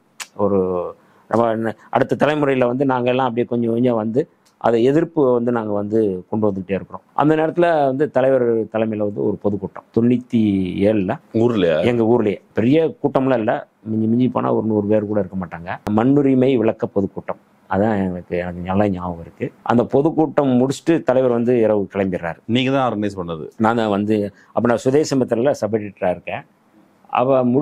அதில் லீவ் போட்டு இங்கே வந்து நான் ஆர்கனைஸ் பண்ணிவிட்டு திருப்பி நான் வந்து போவேன். ஒரு பொதுக்கூட்டத்தை நடத்துறதுக்காக வரேன் நான். இரவு வந்து தலைவர் பேசிட்டு போயிடுறாங்க. இமானுவேல் பேரவையில் சந்திரபோஸ் வர்றாரு. ஆதித்தமிழர் பேரவைன்னு நினைக்கிறேன். அவர் வந்து எஸ்டி கல்யாண சுந்தரம், அதாவது பல்லர் பறையர் சக்லியர் 3 பேர்களையும் வந்து ஒருங்கிணைச்சு எல்லாரும் அந்த சவுத்தில் முழுக்க இது நடக்கும். அதில் வந்து இமானுவேல் பேரவை சந்திரபோஸ் அவர் வந்து இப்போ இறந்தார். ஒரு மிக அற்புதமான ஒரு தலைவர். அந்த ஒற்றுமையை, இந்த சாதி ஒழிப்பை ஒரு மார்க்சிய கோட்பாட்டோட அம்பேத்கரிய சிந்தனையோடு அவர் வந்து செயல்பட்ட ஒரு மகத்தான ஒரு தலைவர். எங்கள் தலைவருக்கும் அவரும் வந்து ரொம்ப ஒரு இன்வால்வாக, அதாவது ஒரு அண்ணன் தம்பியாகவே இருப்பாங்க. இப்போ கடைசி வரைக்கும் அவர் சங்கியே ஆகலை. அது ஒரு பெரிய பாராட்டக்கூடிய, அல்லது அது ஒரு முக்கியமான, அந்த சமூகத்தில் வந்து இப்படி ஒரு மனிதரை நீங்கள் பார்க்கவே முடியாது. இன்றைக்கி வந்து அந்த சமூகத்திலேருந்து ஏறக்குறைய இருக்கிறாங்க, இளைஞர்கள் இருக்காங்க, தலைவர்கள் பூரா சங்கி ஆகிட்டாங்க. ஆனால் ஒரு சமரசம் இல்லாமல் வந்து ஒரு மார்க்சிய அம்பேத்கரிய புள்ளியிலிருந்து எப்படி இங்கே எங்கள் தலைவர் பேசுவாரோ அதே போல் அவர் சந்திரபோஸ் அண்ணனும் பேசுவாங்க. எங்கள் ஊரில் வந்து அவர் பேசுகிறாரு. அப்போ இரவு கிளம்பிடுறாங்க. இரவு ஒரு சந்திரபோஸ் அண்ணனும் இன்னொருத்தர் மட்டும் தங்கிடுறாங்க. நாங்கள் அங்கே இருக்கிறோம். காலையில் 5:30க்கு எதிர்த்து நான் கிளம்புறேன்னு சொல்லிட்டு அவங்க கிளம்புறாங்க. நாங்கள் ஒரு வீட்டில் வந்து படுத்துருக்குறோம். ஒரு சர்ச்சுக்கு எதிர்க்க ஒரு வீடு இருக்குது. அந்த வீட்டில் நாங்கள் வந்து படுத்துருக்குறோம். பொம்பளை பிள்ளைகள்லாம் ஓடி வர்றாங்க. ஓடி வந்து இந்த மாதிரி மாமா பின்னாடி இருந்து ஒரு 100-200 பேர் வர்றாங்க, வெளியில் வந்து வர்றாங்க, கம்பு அருவாளோட எடுத்துகிட்டு வர்றாங்க, ஊருக்குள்ளே வர்றாங்க அப்படின்னு சொல்லி சொல்கிறாங்க. சொன்ன உடனே நாங்கள் பார்க்குறோம். இதுக்கு முன்னாடி, இந்த சம்பவத்துக்கு முன்னாடி மைக் செட்டு கட்டி நம்ம பொதுக்கூட்டத்தை நடத்தும் போதே வந்து அவங்க வந்து பிரச்சனை பண்ணிகிட்டே இருக்கிறாங்க. 2 பசங்களை வர அடிச்சிடுறாங்க. இது போலீஸ் கம்ப்ளைண்ட் ஆகுது. நாங்கள் வந்து கொடி ஏற்றுறதுக்கு வைக்கிறோம். அந்த கொடி கம்பத்தை தூக்கி போய் கிணத்துல போட்டுறாங்க. இதெல்லாம் கூட்டம் நடக்கிறதுக்கு முதல் நாள் இந்த கூட்டத்தை தடுத்து நிறுத்துறதுக்கு எல்லாம் வந்து ஏற்பாடு பண்ணுறாங்க. அப்போ எனக்கு வழிகாட்டுறாங்க. இந்த மாதிரி வந்து கூட்டம் நடத்துறது ரொம்ப முக்கியம், நீங்கள் வந்து கொடி கம்பத்தை தூக்கி போட்டாங்க, அதை வச்சுட்டு பண்ணாதீங்க, கூட்டத்தை நடத்துங்க அப்படின்னு சொல்லி சொல்கிறாங்க. நானும் வந்து கூட்டத்தை வந்து நடத்துறதுக்கு எல்லாமே நம்ம பண்ணுறோம். எல்லாருமே வந்துடுறாங்க, கூட்டத்தை நடத்திடுறோம். மறுநாள் காலையில் அவங்க வந்துடுறாங்க. அப்போ நான் பசங்களோட உட்காந்து பேசுகிறேன். நமக்கு 2 ஆப்ஷன் இருக்குது, 2 வழி இருக்குது. ஒன்று, அவங்க வந்து 100-200 பேர் வர்றாங்க, நம்ம இருக்கிற பசங்களே வந்து 5-6 பேர் தான் இருக்கிறோம், இன்னும் கொஞ்சம் கூடுதலான 10 பேர் இருக்கலாம். ஒன்றும் நம்ம வந்து இதை விட்டு நம்ம ஓடிடுறது, நம்ம தெருவை விட்டு நம்ம ஓடிடுறது, இல்லைன்னா எதிர்க்கிறது. இந்த 2 வழி தான் இருக்குது. அப்போ நான் வந்து புலிகளுடைய அந்த போராட்டம் இதெல்லாம் எனக்கு ஒரு பெரிய இதாக இருந்தது. இந்த 2 வழியில் ஏதாவது ஒரு வழியை நம்ம கொண்டு போகணும். நம்ம ஓடிட்டோம்னா நம்ம தப்பிச்சுக்கலாம். ஆனால் நம்ம தெரு வந்து அடிச்சு சூறாக்க, குறிப்பாக எங்கள் வீட்டை வந்து அவங்க வந்து தரோம். ஏன்னா எங்களை தான் குறி வைக்கிறாங்க. ஏன்னா எங்கள் அப்பா, எங்கள் ஐயா, நான் இந்த இதில் கொஞ்சம் தீவிரமாக இருக்கிறோம் அப்படின்றதுனால கட்டாயம் குறி வைப்பாங்க. அப்போ இதில் நான் என்ன பண்ணலாம் அப்படின்னு சொல்லி நம்ம கேட்குறோம். பசங்க என்ன சொன்னால், இல்லை மாமா, நம்ம வந்து அவங்கள விரட்டுவோம் அப்படின்னு சொல்லி சொல்கிறாங்க. சொல்லிகிட்டே இருக்கும்போது வந்துடுறாங்க பசங்க உள்ளே புகுந்து. எங்கள் ஐயா வந்து அவர் நல்லா சிலம்பம் மாஸ்டர். அவர் உள்ளே போய் சிலம்பம் அடித்து பண்ணுறாரு. நான் நிறைய இவருக்கும் மண்ணில் அடித்து காயம் கீழே விழுந்துறாரு. இவரை நான் வந்து தூக்கிட்டு வந்து திண்ணையிலே மாட்டு வண்டியிலே வச்சு உட்கார வச்சிட்ருக்கோம். போலீஸ் வந்துடுறாங்க. போலீஸ் வந்தோடனே ஒருத்தனை கொண்டுட்டாங்க எல்லாம் அப்படின்னு சொல்லி அதுக்கப்புறம் தான் வந்து எங்களுக்கு தெரியுது. அந்த மோதலில் அந்த வீரபாண்டிய கட்டபொம்மனுடைய இளைஞரணி தலைவர் அவன் வந்து மர்டர் ஆயிரம், இறந்துடுறான் அப்படின்னா எல்லாரும். அது ஆக்சுவலாக வந்து மோதலில் வந்து எப்படி நடந்ததுன்னு யாருக்கும் தெரியலை. இது வந்து இந்த சைடு, அதாவது அதுக்கப்புறம் எல்லாம் ஓட ஆரம்பிச்சிடுறாங்க. ஒரு இறந்த உடனே எல்லாம் ஓட ஆரம்பிச்சிடுறாங்க. அப்போ எல்லாம் தெருவுக்குள்ளே சேரிக்குள்ளே வந்து விடாமல் தடுத்த ஒரு மிக முக்கியமான சம்பவம். அது வந்து தெருவுக்குள்ளே நுழையாம பல சேரிகளுக்குள்ளே வந்து சூறையாடிட்டு போவாங்க. ஆனால் அந்த தடுத்து இருக்கிறது பசங்க வந்து அவ்வளோ வந்து இருப்பாங்க. நான் எங்கள் ஐயாவை வந்து நான் வந்து கூப்பிட்டு போயிட்டுருக்கேன். இந்த மாதிரி போலீஸ் வந்து இது பண்ணுறாங்க. இது நடந்தது வந்து 1997 ஜனவரி வந்து 17ஆம் தேதி சம்பவம் நடக்குது. 16 பொதுக்கூட்டம், 17 காலையில் இது வந்து இதாகுது. ஊருக்குள்ள என்ன வகையான மெசேஜ் பரவுச்சு? கொண்டுட்டாங்க, அது மாதிரி நடந்து வச்சு பரப்பையில் வந்து நம்ம கொண்டுட்டாங்க அப்படின்னு சொல்லிட்டு ஒரு மாதிரியா வந்து சொல்கிறாங்க. அந்த பக்கம் ஒரு 100 பேர் இருக்கிறாங்க, இந்த பக்கம் மெயின் ரோட்டில். இது அந்த பக்கம் பின்னாடி நடந்ததுக்கப்புறம் உள்ள வந்து ஒரு பெரிய போர்க்களம் மாதிரி அந்த பக்கம் ஒரு 100 பேர் இருக்கு, அந்த பக்கம் ஒரு 100 பேர் இருக்கிறாங்க. அப்போ ஒருத்தர் வந்து ரெட்டியார் சமூகத்தை சேர்ந்த ஒரு வாத்தியார், அவர் வந்து ஒரு அப்பாவி. அவர் வந்து அவங்க அந்த சைடு வந்து சைக்கிளில் கிராஸ் ஆகுறாரு. அவரை அடித்து கொண்டுறாங்க. யாரு?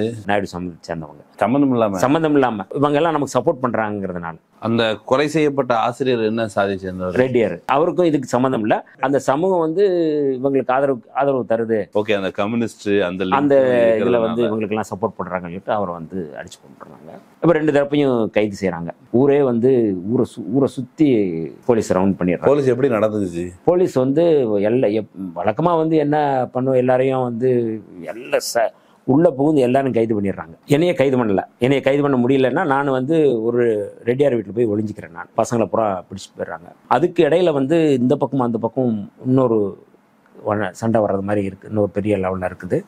பசங்க பூரா என்ன பண்ணா, மாடி வீடு, எங்கள் பகுதியிலலாம் மாடி வீடு, கூரை வீடெல்லாம் இல்லை, மாடி தான். எங்கள் வீடு கூரை வீடு. அந்த பகுதியில் இருக்கிற வீடுகள்லாம் வந்து மாடி வீடு. அந்த வீட்டுக்கு மேலே கல்லெல்லாம் ஏற்றி வச்சு கல்லெடுத்து எறிகிறாங்க. சீமெண்ணை ஊற்றுற பாட்டில் இருக்குல்ல, அதெல்லாம் வந்து பெட்ரோல் பம்ப் மாதிரி சீமெண்ணை ஊற்றி தான் வச்சு அடிப்பான். அதெல்லாம் ரெடி பண்ணி வச்சுருக்கிறாங்க பசங்க. அது பண்ண உடனே பெரிய இதாகிடும் சொல்லிட்டு அப்போ அந்த பகுதியில் இருக்கிற கம்யூனிஸ்ட் அப்போ எஸ்யூசி அமைப்பை சேர்ந்த ஒருத்தர், நாயக்கர் சமூகத்தை சேர்ந்த ஒரு தோழர் இருந்தார். அவர் வந்து பேசுகிறார், பேசி கலவரத்தை நிறுத்துவோம் அப்படின்னு சொல்லிட்டு எல்லாம் பேசுகிறாங்க. 2 பக்கமும் அப்படியே ஸ்டாப் ஆகுது. போலீஸ் வந்துடுறாங்க. போலீஸ் வந்தவுடனே எல்லாரையும் அரெஸ்ட் பண்ணது. எல்லாம் ஒரு 20-30 பேர். இந்த பக்கம் பறையர்களையும் ரெட்டியார் நாய்க்கு 3 சமூகத்தையும் பிடிச்சி தூக்கி போயிடுறாங்க. அதில் முக்கியமாக ரெட்டியார் சமூகத்தை சேர்ந்து நாராயண ரெட்டியார்னு ஒருத்தர். அவர் வந்து அந்த ஊரில் ஒரு பெரும் செல்வந்தர். அவர் வந்து எங்களுக்கு ஆதரவாக இருக்கிறாருன்னு சொல்லி அவரையும் அரெஸ்ட் பண்ணிடுறாங்க. அவங்க சொந்தக்காரர் தான் கம்யூனிஸ்ட் கட்சிக்காரர். அதில் ஒருத்தர் அரெஸ்ட் பண்ணுறாங்க. எப்படி நடந்தது அப்படிங்கிறது நமக்கு தெரியாது. ஆனால் அதில் எல்லாத்தையும் கைது பண்ணுறாங்க. 19ஆம் தேதி காலையில் என்னையே பிடிக்கிறதுக்கு பதில் முதல்ல என் தம்பியை பிடிச்சி முதல்ல அரெஸ்ட் பண்ணுறாங்க. இன்னொரு தம்பியை வந்து அவன் பிகாம் ஏதோ படிச்சுட்டு இருக்கிறான். அவனை வந்து பிடிச்சி கையெல்லாம் பின்னாடி கட்டி வச்சு போலீஸ் நடு ரோட்டில் ஒரு 10-20 பேர் உட்கார வைக்கிறாங்க. அப்போ இவனை மட்டும் வந்து பிடிச்சி, நீ படிக்கிறீல்ல, நீ போயிடு, வீட்டுக்கு போயிடு, ஒன்றும் சரி, நீ கிளம்ப அப்படின்றாங்க. இவன் கிளம்புனவன் வந்து நேராக வந்து நான் இருக்கிற இடத்துக்கு வந்து கதவை தட்டுறான். ஆனால் என்னை பிடிச்சிட்டு நீங்கள் வந்து வரலைன்னா எல்லாரையும் பிடிச்சிட்டு போயிடும்னு சொல்கிறாங்க அப்படின்னு சொல்கிறான். அப்போ நான் சொன்னேன், நீ கிளம்பிடு, ஏன்னா உன்னை விட்டதே வந்து என்னை பிடிக்கிறதுக்கு தான் நீ அப்படின்னு சொல்லி வந்து சொன்ன உடனே அவன் கிளம்பி போயிடுறான். அடுத்த ஒரு 10-15 நிமிஷத்தில் வந்து டம் சத்தம் கேட்டுச்சு. ஓட்டு வீடு உள்ளே வந்து நான் சாப்பிட்டுட்டு இருக்கேன். எங்கள் அத்தை பொண்ணு வந்து ஆட்டு காலும் மொச்சக்கொட்டையும் போட்டு எனக்கு வந்து காலைல கொடுக்குறாங்க, வந்து சாப்பிடுன்னு சொல்லிட்டு சாப்பிட்டுட்டு இருக்கேன். கதவு சத்தம் கேட்குது. அப்பயே முடிவுன்ட்ட போலீஸ் தான் வந்திருக்கிறாங்கன்னு. சரி, ஓட்டு மேலே ஏறி ஓட்டை பிரித்து மேலே ஏறி அந்த பக்கம் போயிடலான்ட்டு ஓட்டு மேலே ஏறினா சுற்றி போலீஸ். ஏறி இப்படி பார்க்கும்போது சுற்றி போலீஸ் நிற்கிது. அப்போ நாம் இனிமேல் வந்து வாய்ப்பில் தப்பிக்க முடியாது. நான் இறங்கி கதவை திறந்தேன். சார் வணக்கம் சார் அப்படின்னு சொல்லி சொல்கிறேன். உன் பேர் என்ன பேர் அப்படின்னாப்புல நான் என்னுடைய பேர் ஜெயராஜ் அப்படின்னு சொல்லி சொல்கிறேன். சொல்கிறோன்னா சரி வா அப்படின்னு வந்து கூப்பிட்டு போகிறாங்க. அப்போ தான் தம்பிக்கு பூரா எல்லாருமே பசங்க வந்து பின்னாடி கட்டி வச்சு உட்கார வைக்கிறாங்க. உங்களை பிடிச்சவொன்னே அவங்கள விட்டாங்களா, இல்லை அவன் பிடிச்சிட்டு போயிட்டாங்களா? ஒரு தம்பியை கொண்டு விட்டாங்க. 2வது பையனை விட்டாங்க, அவனை விட்டாங்க. 2வது தம்பியை விட்டாங்க. அப்புறம் மந்தையில் வந்து ஒரு கட்டில் போட்டு எஸ்பி உட்காந்துருக்காரு. சார் இவன் தான் சார் மெயின். எனக்கு அவர் சொன்னது, இவர் தான் ஹீரோவா இந்த சம்பவங்களுக்கெல்லாம் அப்படின்னாரு. நான் ஒன்றும் பேசலாம், அமைதியாக இருந்தேன். அப்படியே ஜீப்பில் ஏற்றுறாங்க. ஜீப்பில் ஏற்றிட்டு ஜீப்பில் போகும்போது இன்ஸ்பெக்டர் சொல்கிறாரு என்னைய. ஏன்னா அந்த போய்கிட்டு இருக்கும்போது அந்த பாடி எரிஞ்சிக்கிட்டு இருக்கு சுடுகாட்டில். அதை தாண்டி தான் போகணும். சொல்லும்போது இந்த மாதிரி சொல்கிறாங்க, நீங்கள் இவ்வளோ பண்ணியிருக்கீங்க எல்லாம் சேர்ந்து, உங்கள் ஜாதியே வந்து இனிமேல் வந்து கஷ்டப்படும், நீங்களும் கஷ்டப்படுவீங்க, உங்கள் தெருவே கஷ்டப்படும், தேவையில்லாமல் வம்பெழுத்துட்டீங்க. யார் பேசுறது? இன்ஸ்பெக்டரும் அதே மாதிரி எதுவும் காஸ்ட் அப்படி? ஆமாம், அவங்க பூரா அந்த சமூகத்தில் இருப்பாங்க. நம்ம அன்னைக்கு எதுவும் தெரில. ஆனால் ஒரு அக்கறையோட பேசுறாரு, எதுவும் பிரச்சனையாக போது நீ வம்பெழுத்துட்ட அந்த மாதிரி வந்து சொல்கிறாரு. நீ முழுக்க இனிமேல் வந்து போலீஸு இதில் வந்து நீ ரவுடியாக தான் இருப்ப நீ அப்படின்னு சொல்லி ஹேண்ட் கப் போட்டு விலங்கு மாட்டி என்னை இழுத்துட்டு போகிறாங்க. இந்த விஷயம் வந்து தலைவருக்கு வந்து சொல்கிறாங்க. அந்த ஸ்பாட்டில் வந்து தலைவர் வந்து இறங்கிடுறாருன்னு சொல்லி சொல்கிறார். தலைவர் வந்துட்டார் அப்படின்னு சொல்லி சொல்கிறாங்க. அருப்புக்கோட்டையில் வந்து தாலுகா காவல் நிலையம், அங்கே தான் நாங்கள் எல்லாமே அடைச்சி வச்சுருக்குறாங்க. ஒன்று கடிக்க போனாலும் போலீஸ் வரும், டாய்லெட் போனாலும் போலீஸ் வரும். நாங்கள் டாய்லெட் போய்ட்டு நாங்களே கழுவணும். காவல் நிலையத்தில் நாங்கள் அன்றைக்கி இருந்த இதில் வந்து, ஏன்னா இப்போ மாதிரிலாம் பயங்கர வந்து அவேர்னஸ்லாம் இல்லை, விழிப்புணர்வுலாம் இல்லை. 2 நாள் கூட அவங்க வச்சுருப்பாங்க. என்னை 19ஆம் தேதி என்னை வந்து பிடிக்கிறாங்க. 18ஆம் தேதி கைது பண்ணவங்களே அங்கே தான் உட்கார வச்சுருக்காங்க. 19ஆம் தேதி முழுக்க இருக்கிறான். 20ஆம் தேதி எங்களை ரிமாண்ட் பண்ணுறாங்க மதுரையில் போய். பட் அந்த வச்சிருந்த சமயத்தில் ஏதாவது போலீஸ் அத்துமீறல்கள் அந்த மாதிரி ஏதாவது நடந்துச்சா? அடித்தாங்க, ரோட்டில் வச்சு எங்களை அடித்தாங்க. ஊரில் இருந்து நம்ம பிடிச்சிட்டு வர்றாங்கல்ல, பிடிச்சிட்டு வரும்போது அடிச்சுட்டு தான் கூப்பிட்டு வர்றாங்க. சட்டையை கழட்டி பின்னாடி கட்டி வச்சு தான் இழுத்துட்டு வர்றாங்க. பசங்களை இழுத்துட்டு வர்றாங்க. என்னையும் வந்து அந்த கூட்டத்தோடு வந்து என்னை இழுத்துட்டு போகிறாங்க. என்னையும் அடிக்கலை, பசங்களை எல்லாருமே அடித்து இழுத்துட்டு வர்றாங்க. பெரியவங்க, சம்மந்தம் இல்லை, பக்கத்து ஊர்கள்லேருந்து அந்த பொங்கல் விழா, ஏன்னா ஜனவரி மாதம் 14, 15, 16 பொங்கல் திருவிழானால எல்லாம் வருவாங்க. சம்மந்தம் பண்ணவங்க கூட அந்த ஊரில் சம்மந்தம் பண்ணியிருப்பாங்க, பொண்ணு எடுத்திருப்பாங்க. அவங்கள கூட எல்லாத்தையும் ஒரு 26 பேர் ஏதோ 26 பேர் அரெஸ்ட். அப்போ இரவு வந்து என்னன்னா, எனக்கு கட்சி விடுதலை சிறுத்தைகள் மேலே இன்னும் கூடுதல் வந்து எனக்கு ஒரு நம்பிக்கை அப்படிங்கிறது எங்கே வருது அப்படின்னா, வெளியில் வந்து அந்த போலீஸ் ஸ்டேஷனுக்கு வெளியில் 10-20 பேர் வந்து விடுதலை சிறுத்தைகள் இருக்கிறாங்க. ஸ்டேஷன் போய் சேரும்போதே இருக்கு. ஆமாம், ஸ்டேஷன்லேயே இருக்கிறாங்க, சுற்றி இருக்கிறாங்க பாதுகாப்புக்கு. அது ரொம்ப நான் வந்து எல்லாரும் சொல்கிறாங்க, உங்கள் கட்சிக்காரங்க இருக்கிறாங்க அப்படின்னு சொல்லி சொல்கிறாங்க. ஒருத்தர் வக்கீலும் வந்துடுறாங்க. எனக்கு ஒரு நம்பிக்கை இருக்குது. சரி, நமக்குன்னு ஒரு கட்சி இருக்குது, நமக்கு ஒரு தலைவர் இருக்கிறாருன்னு சொல்லி நேராக தலைவர் வந்து அங்கே வந்துட்டு பார்த்துட்டு பசங்களை நிறுத்திட்டு போயிடுறாருன்னு சொல்லி சொன்னாங்க. அதில் ஒரு ரொம்ப சம்பவம், எல்லாளனும் அவர் வந்து அங்கே முக்கிய பொறுப்பாளர் அவர் இருக்கிறாரு. திருக்குமரன் அவர் அந்த தம்பி இன்னைக்கு அவர் வழக்கறிஞர் இருக்கிறார், அவரும் அங்கே இருக்கிறார். அவங்க சொன்னதுக்கப்புறம் எனக்கு தெரியும். அன்னைக்கு இரவு முழுக்க எங்கள் ரிமாண்ட் பண்ணுறதுக்கு இரவு முழுக்க வந்து அங்கே ஒரு பாலத்துக்கிட்டே உட்காந்துருந்தோம். அப்போ இரவு வந்து எங்களுக்கு சாப்பிடல, பசிக்குது. அப்போ அந்த நேரத்தில் வந்து நைட்டு ஒரு 12 மணிக்கு 11 மணிக்கு மேலே சைக்கிளில் வந்து ஒருத்தர் வந்துக்கிட்டு இருக்கிறாரு. அவர் நிறுத்தி என்னன்னு கேட்டோம், என்ன இருக்குது, பசிக்குதுங்க, ஏதாவது இருக்கான்னு கேட்டோம். அதாவது கடைகளில் ஹோட்டலில் வந்து இட்லி வந்து மிச்ச இட்லி இருக்கும்ல, மீதி கிடக்கிற இட்லி அல்லது சாப்பிட்ட இட்லி இதெல்லாம் இருக்கும். அதை வந்து ஒரு வாளியில் போட்டு நாங்கள் வந்து அதை எடுத்து பண்ணிக்கு எடுத்துகிட்டு போகிறதுக்கு கொண்டு போகிறோம்னு சொல்லி சொன்னாங்க. சரி, அதை எங்களுக்கு கொடுங்க, நாங்கள் சாப்பிடணும்னு சொல்லி அந்த தோழர்கள் எல்லாருமே அதை சாப்பிட்ருக்காங்க.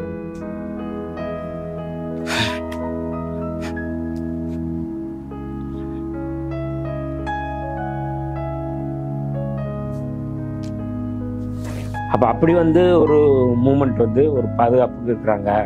விடுதலை சிறுத்தைகள்லாம் ஏதாவது ஒரு சம்பவம் நடக்குது அப்படின்னா உங்களுக்கு சம்மந்தம் இல்லைன்னா கூட, அவங்களுக்கு பாதிப்பு இல்லைன்னா கூட, அது இப்போ எங்கள் ஊரில் நடந்துச்சு, எங்களுக்கு நடந்திருக்கு, அது எங்களுடைய பாதிப்பாக வந்து முடிவு பண்ணுறாங்கல்ல, அது ஒரு பெரிய உற்சாகமாக இருக்கு. ஒரு இயக்கம், ஒரு கொள்கை கொடுக்குற ஒரு சகோதர உணர்வு. இந்த ஒடுக்குமுறை நம் மீதான ஒடுக்குமுறை, நம்ம சேர்ந்து தான் எதிர்கொள்ளணும். இப்போ அதுக்கு பிறகு இங்கே சிறைவாசம், விசாரணை, இதெல்லாம் எவ்வளோ நாள் போச்சு? 97 ஜனவரியில் போகிறோம். 97 வந்து போகும்போது மேலவளவு சம்பவம் வந்து நடக்குது. நாங்கள் வந்து ஜனவரியில் போகிறோம். ஜூன் 30 வந்து மேலவளவு சம்பவம். அந்த நாங்கள் இருந்த பிளாக் பக்கத்தில் தான் அவங்களாம் இருக்கிறாங்க, இந்த ராமர் எல்லாம். ஆமாம், எல்லாமே இருக்கிறாங்க. சிறைக்குள்ளே வந்து எல்லாருமே வந்து ஒன்றா 26 பேரும்னா 26 பேரும் தனித்தனியாக எங்கள் ஐயா அவரும் ரிமாண்ட் ஆயிடுறாரு. காயம் அடைஞ்சிட்டு ஆஸ்பத்திரியில் இருந்துட்டு அவரையும் ரிமாண்ட் பண்ணுறாங்க, தம்பியை ரிமாண்ட் பண்ணுறாங்க, மாமா, சித்தப்பா, தாய் மாமா எல்லாருமே. குடும்ப அரசியல் பண்ணியிருக்கீங்க. அந்த மாதிரியான ஒரு சம்பவம். அது வந்து 26 பேரும் ஒவ்வொரு நாளும் டெய்லி வந்து ஊரில் இருந்து வந்து ஏதாவது கொடுத்துட்டு இருப்பாங்க. அங்கே வந்து சேவு ரொம்ப ஃபேமஸ் எங்கள் ஊரில்.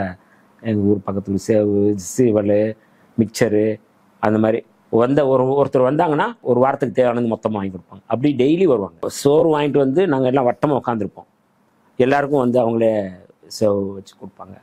அது இதில் வந்து ரெட்டியாரும் இதில் இருக்கிறாங்க, ரெடிமேட் சமூகத்தை சேர்ந்தவங்களும் இதில் இருக்கிறாங்க. இந்த எங்களோட சேர்ந்து அவ்வளோ பெரிய அவர் வந்து செல்வந்தா இருக்கிறாரு, அந்த ஊரில் வந்து மிக முக்கியமான புள்ளியாக இருக்கார். அவரும் அங்கே வந்து உட்கார்ந்து எல்லாருமே வந்து நாங்கள் வந்து சாப்பிட்றோம். அப்போ பெயில் வந்து எங்களுக்கு கிடைக்குது. அது மொத்தமாக கிடைக்கல, கொஞ்சம் பேருக்கு முதல்ல கடைசி ஒரு 10 பேருக்கு வந்து பிணை கிடைக்குது. அவங்க வந்து திருச்சியில் வந்து போடுறாங்க. கொஞ்சம் பேருக்கு பெயில் கிடைக்குது. அவங்க வந்து திருச்சி, கோயம்புத்தூர் போடுறாங்க. எங்களுக்கு வந்து நாங்கள் ஒரு 10-15 பேர் இருந்தோம், மீதி வந்து எங்களுக்கு கோயம்புத்தூர் பெயில் கிடைக்குது. அப்போ எங்களுக்கு பிணை கிடைச்சதுக்கப்புறம் கண்டிஷன் பெயில் அங்கே கோயம்புத்தூரில் தங்கி கையெழுத்து போடணும், அவங்க திருச்சியில் கையெழுத்து போடணும். திருச்சியில் வந்து கட்சிக்காரங்களோட தொடர்பு கொண்டு, ஏன்னா மதுரையில் இருக்கிற தோழர்கள், தலைவர் எல்லாருமே வந்து கட்சியில் இருக்கிற மார்க்கெட்டில் இருக்கிறவங்களோட தொடர்பு கொண்டு அங்கே தங்க வச்சு கண்டிஷன் பெயிலில் அவங்க போகிறாங்க. அதுக்கடுத்து நாங்கள் ஒரு 15 நாள் 20 நாள் இடைவெளியில் நாங்கள் வெளியில் வந்து நாங்கள் கோயம்புத்தூரில் கண்டிஷன் பெயில் போகிறோம். கட்சி தான் வந்து வழக்கறிஞரை நியமிக்குது. அப்போ பாலகிருஷ்ணன் சொல்லி அவர் வந்து இங்கே எங்கள் கட்சியினுடைய முக்கியமான தோழர், அவர் வந்து அதில் பெயிலில் வந்து அவர் வந்து பண்ணுறாரு. அங்கே வந்து எங்களுக்கு வந்து அடைக்கலம் கொடுத்தது வந்து போத்தனூரில் வந்து ஒரு சர்ச்சில், டிஎல்சி சர்ச்சில் அவ்வளோ பேர் தங்குறதுக்கு. நாங்கள் ஒரு 15 பேர் இருப்போம். அவங்களுக்கு தங்குறதுக்கு நாங்களே சோறு சமைச்சிக்கிட்டு நாங்கள் டெய்லி வந்து கையெழுத்து போட்டு நாங்கள் வந்து போவோம். அதுக்கப்புறம் வந்து பெயில். இந்து அமைப்புகள் எதுவும் சப்போர்ட் பண்ணலையா? சர்ச்சு உதவி பண்ணுது. நீங்கள் சாதி ரீதியான ஒடுக்குமுறை அதை சந்தித்து சிறைக்கு போயிருக்கீங்க. அவங்க நீங்கள் நானும் இந்து தானே சொல்கிறாங்க. அந்த அடிப்படையில் கேட்குறேன். இந்த இந்து அமைப்புகள் வந்து எங்களுக்கு ஏன்னா இந்து முன்னணி மும்முரமாக அந்த சமயத்தில் தான் கோவையில் கலவரத்தை ஏற்படுத்துறதுக்கான முயற்சியில் இருந்தாங்க. மாமா ஒருத்தர் இருந்தார், அவர் பேர் சாமுவேல். அவர் எப்போது எங்கள் ஊரை பொறுத்தளவு வந்து பாதி பேர் மதம் மாதிரி இருப்பாங்க, பாதி பேர் எல்லாம் ஒன்று மணி தான் இருப்பாங்க. அவங்க வந்து இப்போ எங்கள் ஐயா வந்து ரத்னசாமின்னா அவர் ஹிண்டு தான், கம்யூனிஸ்ட்டு, ஆனால் சாமி கும்பிட மாட்டார். எங்கள் அம்மா வந்து சர்ச்சுக்கு போவாங்க. பெரியப்பா வந்து பயங்கர தீவிரமான ஏசப்பா இருப்பார். எங்கள் வீட்டில் அப்படி இல்லை. எங்கள் ஐயா இறந்த போது கூட எங்கள் அம்மாவுடைய விருப்பத்துக்காகத்தான் அவருக்கு வந்து அந்த சிலுவையில் அடையாளத்தை வச்சு பண்ணாங்க. அவருக்கு கம்யூனிஸ்ட் அவர் விருப்பம், எங்கள் அம்மாவுடைய விருப்பத்துக்காக அதை வந்து பண்ணோம். மத நம்பிக்கை இல்லாதவர், நானும் எனக்கும் அந்த நம்பிக்கை இல்லை. அப்போ வந்து சர்ச்சில் வந்து எங்களுக்கு ஒரு வாய்ப்பு கிடச்சிச்சு நல்லா தங்குறதுக்கு. அவங்களே பணம் வசூல் பண்ணாங்க. அந்த பகுதியில் இருக்கிற கட்சிக்காரங்களை விட வந்து அங்கே இருக்கிற சர்ச்சு அமைப்புகள் வந்து நிறையா வந்து ஹெல்ப் பண்ணாங்க. நாங்கள் வந்து அங்கே தான் தங்கியிருந்தோம். ஒரு மாதம் 2 மாதம் கண்டிஷன் பெயில் போட்டிருந்தாங்க. கண்டிஷன் பெயிலில் வந்து கேன்சல் பண்ணி வழக்கு முடிஞ்சிருச்சு. வழக்கு வந்து ஏன்னா பிணையில் தான் வந்தோம். 97 கைது போட்டு ரிமாண்டு, அதுக்கப்புறம் வழக்கு நடத்துகிறோம். ஸ்ரீவில்லிபுத்தூர் கோர்ட்டில் வழக்கு நடக்குது. மாதம் நான் இங்கேருந்து வேலை பார்த்துட்டு இங்கே பத்திரிகையில் இருந்துட்டு நான் வந்து மாதம் வந்து போகணும், கோர்ட்டுக்கு போகணும். தலைவர்கிட்ட வந்து நான் வந்து சொல்லிட்டு போவோம், பார்ப்போம். அப்போ நான் சென்ட் தாமஸ் மவுண்ட்டில் வந்து தனியாக வீடு எடுத்து தங்கியிருக்கிறேன் நான். எங்களுக்கு வழக்கறிஞர் யாருன்னா விருத்தாச்சல ரெட்டியார். எம்ஆர் ராதா சுட்டு வழக்கு இருக்குல்ல, அதை நடத்தினவர் அவர். எம்ஆர் ராதா இவரை எம்ஜிஆர் சுட்ட வழக்கில் அதில் ஆஜரானவர். இந்த வழக்கில் ரெட்டியார் இருந்ததுனால இயல்பாக இவங்க போய் அவரை போய் பிடிச்சிடுறாங்க. எங்களுக்கு சம்மந்தம் இல்லை, எங்களுக்கு தொடர்பு இல்லை. வழக்கில் நாராயண ரெட்டியார்னு ஒருத்தர் இருக்கார். அவர் தான் வந்து அந்த ரெட்டியார் அசோசியேஷன் வச்சு அவங்க வந்து போய் பார்க்குறாங்க. அவர் தான் இந்த வழக்கில் ஆஜராகிறார். அவங்களுக்கு முன்னாடி இந்த நாயக்கர்கள் வந்து ஒரு ரெட்டியாரை கொண்டது, அவங்களுக்கு வந்து முன்னாடி ஆயுள் தண்டனை கொடுத்துட்றாங்க. இப்போ எங்கள் வழக்கு அடுத்து நடக்குது. எங்களுக்கு அதான் கொடுப்பாங்கன்னு எல்லாருமே. அப்போ மொத்தம் 26 பேரில் 13 பேர் விடுதலை, 13 பேருக்கு ஆயுள் தண்டனை எங்கள் வழக்கில். உங்களுக்கும்? எனக்கு, தம்பிக்கு, அப்பாவுக்கு, மாமா, சித்தப்பா, ஐயாவுக்கு ஆயுள் தண்டனை கொடுத்து. ஆமாம், எல்லாருக்குமே 13 பேரும் ஆயுள் தண்டனை. அதுவும் ஜட்ஜு சொன்னதான் எனக்கு ரொம்ப இன்னமும் எனக்கு இருக்குது. அந்த ப்ளூ சட்டை போட்டிருக்கான் பாரு, அந்த சட்டையிலேருந்து பாதி பேர் அது அப்படியே 13 பேர் அப்படியே வெளியில் போங்க. இந்த 13 பேர் அந்த கூண்டில் உட்கார வைங்க. இந்த 13 பேர் தண்டனைக்குரியவங்க. அவங்க வந்து போலீஸ் இவங்களுக்கு கஸ்டடி எடுத்துக்கோங்கன்றாங்க. அப்போ ஊரே நிற்கிது. பயங்கர ஒப்பாரி ஓலங்கள், கரைச்சல், பயங்கரமாக நடக்குது. ஊரே நிற்கிது. ஊரே வந்து என்னை வந்து எங்களை வந்து பார்க்கறதுக்கு வந்து கேஸ் நடந்துக்கிட்டு இருக்குல்ல. ஆயுள் தண்டனை சொன்னோம்னா சவுத்தில் முதல் முறையாக வந்து ஒரு ஒரு இந்த மாதிரி ஒரு சம்பவம் நடந்து முதல் ஆயுள் தண்டனை கொடுத்தது எங்களுக்கு சவுத்துலேயே. மேலோட முருகேசன், சென்னாகரம்பட்டி இப்படியான ஓலங்கள் இருக்க ஒரு எதிர்த்தாக்குதல் என்கிற பெயரில் இப்படி ஒரு நடத்தி அதில் வந்து எங்களுக்கு ஒரு ஆயுள் தண்டனை கொடுத்தாங்க அப்படின்னு சொன்னால் அது முதல் சம்பவம் அதுதான் நடந்திருக்கு. வெளியில் இப்படி ஒரு விஷயம் நடந்திருக்குது. சமகாலத்தில் மேலோட முருகேசனை பற்றி நான் நிறைய வாட்டி கேள்விப்பட்டிருக்கேன். அவர் எப்படி மேலோட முருகேசனும் கூட இருந்தவரும் எவ்வளோ கொடூரமான முறையில் படுகொலை செய்யப்பட்டாங்க கேள்விப்பட்டது மட்டும் இல்லை, நான் ஊரில் போய் விசாரிச்சிருக்கேன். அந்த ஊரில் சென்னாகரம்பட்டி அமாசி வேலு தொடர்பாகவும் எனக்கு பேரா மனப்பாடம் இருக்கிற அளவுக்கு நான் போய் அதில் அங்கே போய் நான் விசாரிச்சிருக்கிறேன். பட் இப்படி ஒரு எதிர்த்தாக்குதல் நடந்தனே அப்படின்னு வாய்மொழியே சொல்லிட்டு போகிறாங்க. இந்த டாக்குமெண்டேஷன் அதிகம் நடக்கவே இல்லை. இதை பற்றி பேசுகிறதோ இது அதிகம் இந்த ஒப்பாரி ஓலங்கள் மட்டுமே அதிகம் இருக்கும். இந்த சைடு இருக்கவே இருக்காது. அது வந்து திருப்பி அடி அப்படிங்கிற ஒரு முழக்கம் இருக்குல்ல, அந்த முழக்கம் இயல்பாகவே வந்து அதுவும் குறிப்பாக ஆச்சரியமாக சொல்லுவாங்க அந்த பகுதியில். இது மாதிரி பறையர்கள் யாரும் இப்படிலாம் வந்து பண்ண மாட்டாங்களே, தாக்குதல் நடத்த மாட்டாங்களே அப்படிங்கிறது. அதையும் பிரேக் பண்ணியிருக்கிற கிராமம் வந்து எங்களுடைய கிராமம் அந்த பகுதியில். ஆனால் அந்தளவுக்கு வந்து ரொம்ப வீரியமாக பசங்க பூரா இருந்தாங்க. எல்லாருமே பிடிச்சு போட்டாங்க, எல்லாருமே உள்ளே இருந்தோம். சிறைக்கு போனது எவ்வளோ நாள் இருந்தீங்க சிறையில்? அதுக்கு பிறகு 99 போகிறோம், 2001 வரேன் நான். 2 வருஷம். 2.5 வருஷம். சிறை வாசம் எப்படி இருந்துச்சு? ரொம்ப நல்லா இருந்தது. நல்லா இருந்துச்சா? கூடுதலாக என்ன நிறைய கற்றுக்கொள்ள வைத்தது, மனிதர்களை நம்ம தெரிஞ்சுக்கிட்டோம்.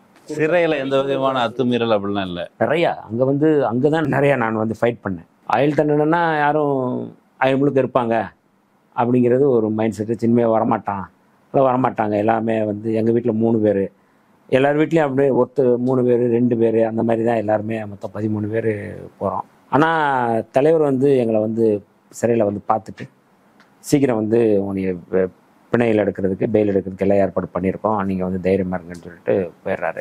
முதல்ல 26 பேரில் ரெட்டியார்கள் இருந்தாங்க. 13 பேரும் பறையர்கள் தான். எல்லாருமே விடுதலை ஆகிறாங்க. ஒருத்தர் கூட வந்து மற்ற இது இல்லை. நாங்கள் அப்போ வந்து சிறையில் உள்ளே இருக்கோம். சிறையில் தான் நான் நிறையா புத்தகங்கள் படிக்க ஆரம்பித்தேன். லைப்ரரியில் இருக்கிற அத்தனை புத்தகங்களும் நான் வந்து படிக்கிறேன். உள்ளே ஒரு பிளாக் இருந்தது. அந்த பிளாக் வந்து பிளாக்கு போகும்போது சொல்லிட்டு போவாங்க, இது புலிகளுடைய பிளாக், அது தொகுதி அப்படின்னு சொல்லி சொல்லுவாங்க. அப்போ அங்கே வந்து நான் போய் சந்திக்கிறேன். அதான் அவங்களோட சந்திப்பு. யாரை சந்திச்சிங்க? சேரலாதன் அவர் பேர். அவர் பேரை இப்பவும் ஒருத்தர் அடிக்கடி பயன்படுத்துவார், தம்பி சேரலாதன். தம்பி சார், அவரோட நான் வந்து சந்திக்கிறேன். அவர் வந்து புலிகளுடைய கலை இலக்கிய பிரிவு பொறுப்பாளர். அவர் கூட வந்து 2-3 முக்கியமான, ஆனால் அவர் தான் லீடர். அங்கே வந்து அவர் தான் இது பண்ணாப்புல. எனக்கு புத்தகங்கள் நிறையா நாங்கள் வாங்குவோம். விடுதலை சிறுத்தைகள்னு சொன்னோம்னா புலிகள் வந்து 2 பேரும் வந்து ஒரு இயல்பான ஒரு இதில் இருக்கிறோம். இயல்பாகவே வந்து புலிகளை ஆதரித்து எங்கள் தலைவர் பேசுனது எல்லாமே அவங்களுக்கு கவனத்தில் இருக்குது.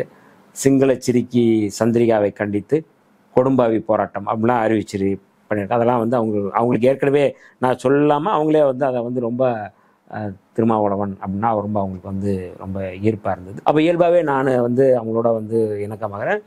எனக்கும் அந்த ஈடுபாடு இருந்ததுனால ஒரு நேரம் வந்து செப்டம்பர் 27 திலீபனுடைய நினைவு நாளில் அவங்க உண்ணாவிரதம் இருக்கிறாங்க.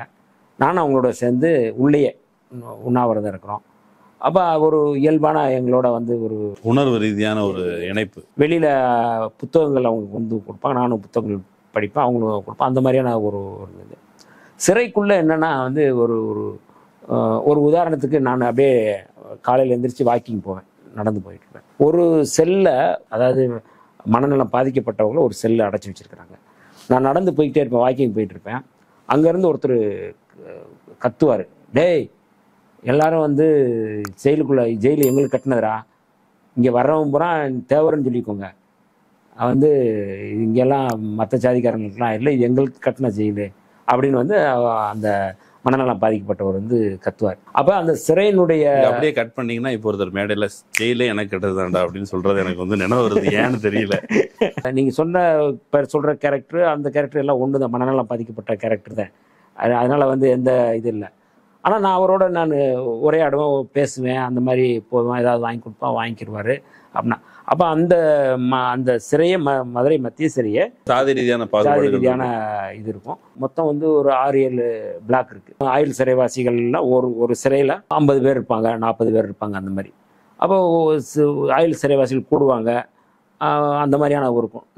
என்னை முதல்ல எங்களை உள்ளே அனுப்பணும் போதே ஒரு பிளாக்கில் அனுப்புகிறாங்க, இடம் இல்லை. அங்கே பாத்ரூம் கிட்ட தான் எங்களை படுக்க வைக்கிறாங்க.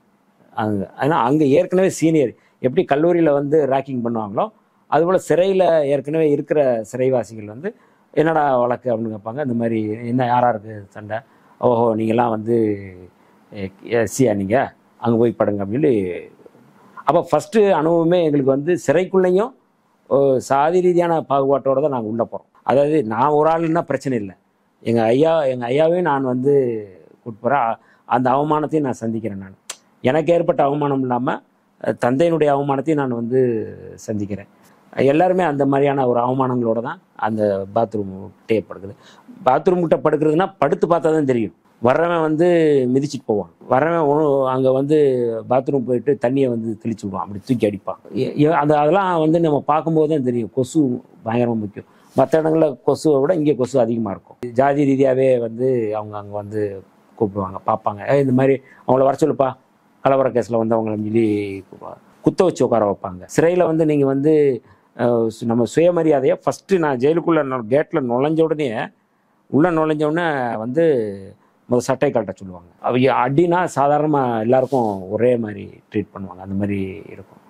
அப்போ உள்ளே போய் இந்த மாதிரி வந்து எங்களுக்குன்னு ஒதுக்குறதுக்கு அந்த சிறையை நான் வந்து தெரிஞ்சுக்கிட்டதுக்கு, சிறையை பற்றி நான் பாடம் கற்றுக்கிட்டது வந்து 6 மாதம் ஆச்சு. சிறைனா என்ன அப்படிங்கிறது, இதுதான் சிறை, இவங்க கிட்ட இப்படி நடந்துக்கிறோங்கிறது எனக்கு வந்து அப்புறம் ஒரு 6 மாதம் கழிச்சு தான் அப்புறம் என்னுடைய அடுத்த மூவ் நான் வந்து மூவ் பண்ணுறேன். எல்லா சமூகமும் இருக்கிறாங்க ஜெயிலில், ஆனால் ஒரு குறிப்பிட்ட சமூகம் மட்டும்தான் அந்த ஜெயிலில் வந்து மேஸ்திரியாக இருப்பாங்க. மேஸ்திரினா கன்விக்ட் ஆன கைதிகள் இருக்காங்கள்ல, அவங்க வந்து கன்விக்ட் வார்டன்பாங்க.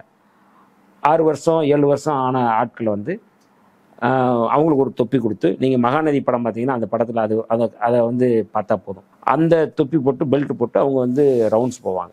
அவங்க எல்லாருமே வந்து ஒரு குறிப்பிட்ட சமூகத்தை சேர்ந்தவங்க தான் அதில் இருப்பாங்க. கன்விக்ட் ஆகி 6 வருஷத்துக்கு மேலே இருந்தாலும் வேற சாதியினருக்கு அந்த இல்லை, அந்த சமூகம் மட்டும்தான் வந்து இருப்பாங்க. கஞ்சா விற்பனை பண்ணுவாங்க, கஞ்சா குடிப்பாங்க, இல்லீகல் ஆக்டிவிட்டிஸ் எல்லாமே அவங்க வந்து செய்வாங்க. அந்த கன்விக்ட் வார்டனுக்கும் அங்கே இருக்கிற சிறை நிர்வாகத்துக்கும் ஒரு புரிந்துணர்வு ஒப்பந்தம் இருக்கும். யாரை அடிக்கணும் அப்படின்னு நினச்சாங்கன்னா அவங்க மேலே வந்து பெட்ஷீட்டை போற்றி அடிப்பாங்க. பாத்ரூமில் போய் உட்காந்தோன்னா பாத்ரூமே ஓப்பனில் தான் இருக்கும், அங்கே ஏறி அடிப்பாங்க.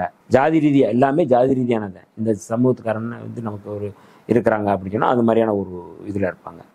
ஒரு சுயமரியாதைக்காகத்தான் வெளியில் வந்து இந்த மாதிரியான ஒரு சம்பவம் நடந்திருக்கு. சுயமரியாதைக்கு தான் ஊரில் நம்ம வந்து ஒரு அஜிடேட் பண்ணிவிட்டு ஜெயிலுக்கு வந்திருக்கிறோம்.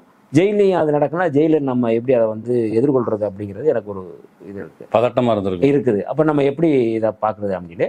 அப்போ அந்த சமூகத்துக்கு எதிராக மற்ற சமூகத்தை நான் வந்து ஒருங்கிணைக்கிறேன். சமூகம் இந்த சென்ஸ் அந்த சமூகத்தை சார்ந்த குற்றவாளிகளுக்கு எதிராக. ஆமாம், அங்கே நடக்கிற பாகுபாட்டுக்கு எதிராக அவங்க அட்ராசிட்டி பண்ணுறாங்க உள்ள பண்ணுறாங்க. அப்போ நம்ம இதை வந்து நம்ம எதிர்க்க வேண்டி இருக்குது அப்படின்னு நம்ம வந்து மற்ற சமூகத்தை பூரா நான் சிறைக்குள்ளேயே நான் ஆர்கனைஸ் பண்ணி பண்ணுறேன். புலிகளோட வந்து நான் இருந்ததுனால என்னுடைய கடிதம்லாம் வந்து எல்லாத்துக்கும் சிறைத்துறைக்கு பூரா நான் அனுப்புகிறேன். எல்லாத்துக்கும் இந்த மாதிரி நடக்குது அப்படின்னு சொல்லி அனுப்புகிறேன். அப்போ எனக்கு நல்ல ஞாபகம் இருக்குது, சிறைத்துறையினுடைய ஐஜியோ டிஐஜியோ விஜயராஜ், எனக்கு அவர் பேர் நல்ல ஞாபகம் இருக்குது. என்னை வந்து எல்லா கைதிகளையும் நிறுத்துகிறாங்க. அந்த வரிசையில் கைதினா எந்த மாதிரி கைதிகள்னால் பிரச்சனைக்குரியவங்களை. அப்போ நான் ரொம்ப ஒல்லியாக இருப்பேன். ரொம்ப ஒரு ஒல்லினா சாதாரண ஒல்லியில் சிறைக்குள்ளே என்னை அப்படியே வந்து வரிசையில் நிறுத்துறாங்க. ஒவ்வொருத்தனா கேட்குறாரு, நீ யாருன்னு கேட்குறாங்க. அப்போ என் பேரை சொன்ன உடனே, நீ தான் பெட்டிஷன் போட்டையா அப்படின்னு. ஆமாம் சார் அப்படின்னா. நீ மட்டும் மற்றவங்கள போ அப்படின்ட்டு. அப்போ வந்து நான் வந்து பேசுகிறேன் அவர்கிட்ட. இந்த பிளாக்கில் இந்த சிறையில் வந்து சமத்துவ புறம்னு சொல்லிட்டு இதில் போட்டிருக்கு. என்ட்ரன்ஸ்லேயே வந்து சமத்துவபுரம்னே போட்டிருக்கோம். சமத்துவபுரம்னு சிறைக்கே நீங்கள் வந்து சொல்லியிருக்கீங்க. ஆனால் வந்து எல்லா ஜெயிலையுமே எல்லா பிளாக்லேயும் அங்கே தொகுதியும் அங்கே தமிழில் ஒவ்வொரு தொகுதிக்கும் ஒரு பேர், மலை, பூ, ஒரு ரோஜா, மல்லிகை அப்படின்னு ஒரு பேர் போட்டிருக்கோம். நாங்களே ஒயிட் வாஷ் பண்ணுவோம், நாங்களே எல்லாமே பண்ணுவோம். அந்த எங்கள் வீடு நாங்கள் சுத்தம் பண்ணுறது அப்படிங்கிற மாதிரியான ஒரு இதில் இருப்போம். அப்போ இங்கே வந்து எல்லா பிளாக்லேயும் வந்து வேறு இந்த ஜெயிலில் எல்லா சமூகமும் இருக்குது. ஏன் ஒவ்வொரு பிளாக்குக்கும் ஒரு சமூகத்துக்கு நீங்கள் வந்து மேஸ்திரியாக போடக்கூடாதுன்னு நான் கேட்குறேன். அதனால் அதுக்கு முன்னாடி என் மேலே என்னை வந்து, என்ன நீ பெட்டிஷன் போட்டால் நீ பெரிய ஆளா, நான் வந்து பாக்ஸர், நான் ஒரு குத்துனு நீ சோத்தில் போய் ஒட்டிக்கிடுவேன் அப்படின்னு என்னை மிரட்டுறாரு. அப்போ நான் சொன்னேன், சார் நான் சிறைக்குள்ளே தான் இருக்கிறேன், நீங்கள் என்ன நடந்தாலும் அது நீங்கள் தான் வந்து பொறுப்பு, உங்களுக்கு எல்லா அதிகாரமும் இருக்குது. ஆனால் நான் அதெல்லாம் எதிர்பார்த்து தான் நான் இங்கே வந்து இருக்கிறோம், நீங்கள் வந்து அப்படின்னு நான் பேசுகிறேன். நான் வந்து அம்பேத்கர் பெரியாருடைய இதில் வரேன். நான் பெரியார் வந்து ஒரு தலித் இல்லை, ராமசாமி நாய்க்கர்னு சொல்கிறாங்க.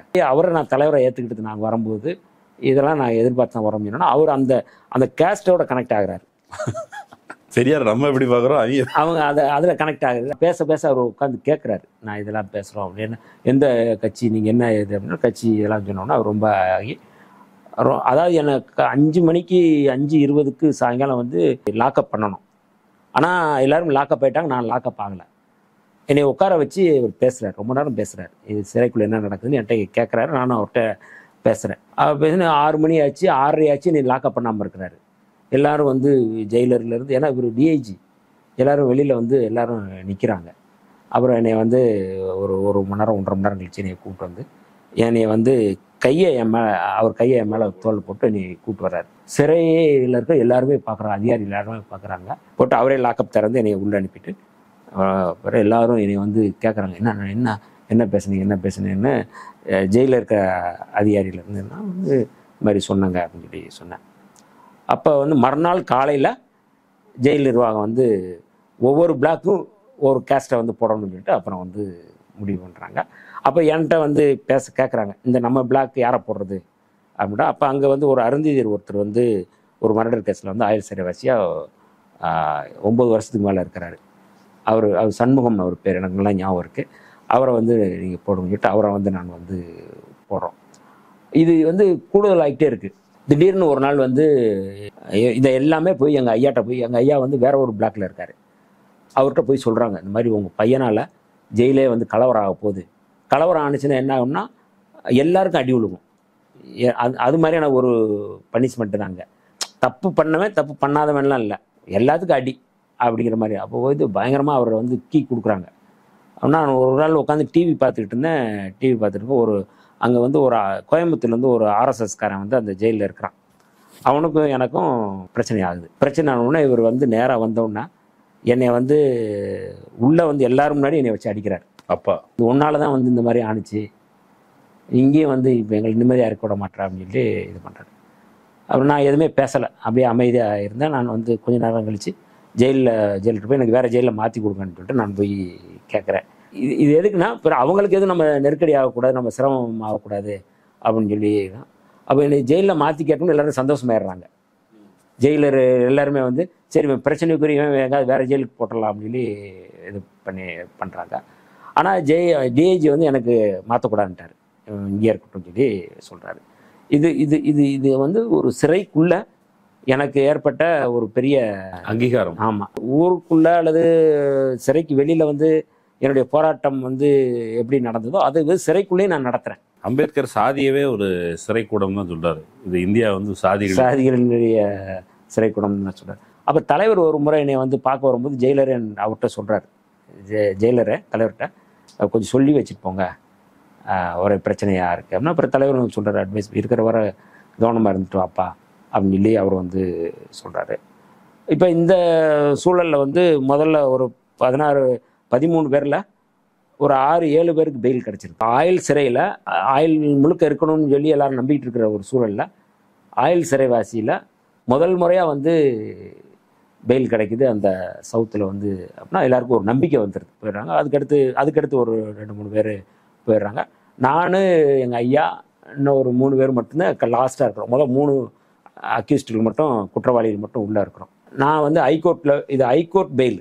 நான் ஏற்கனவே ரிமாண்டில் இது ஆயில் சிறைவாசியாக இருக்கிறதுக்கு முன்னாடி கேஸ் நடக்குது. நான் ஒவ்வொரு முறையும் கேஸில் நான் போயிட்டு வரணும் இங்கே சென்னையிலேருந்து.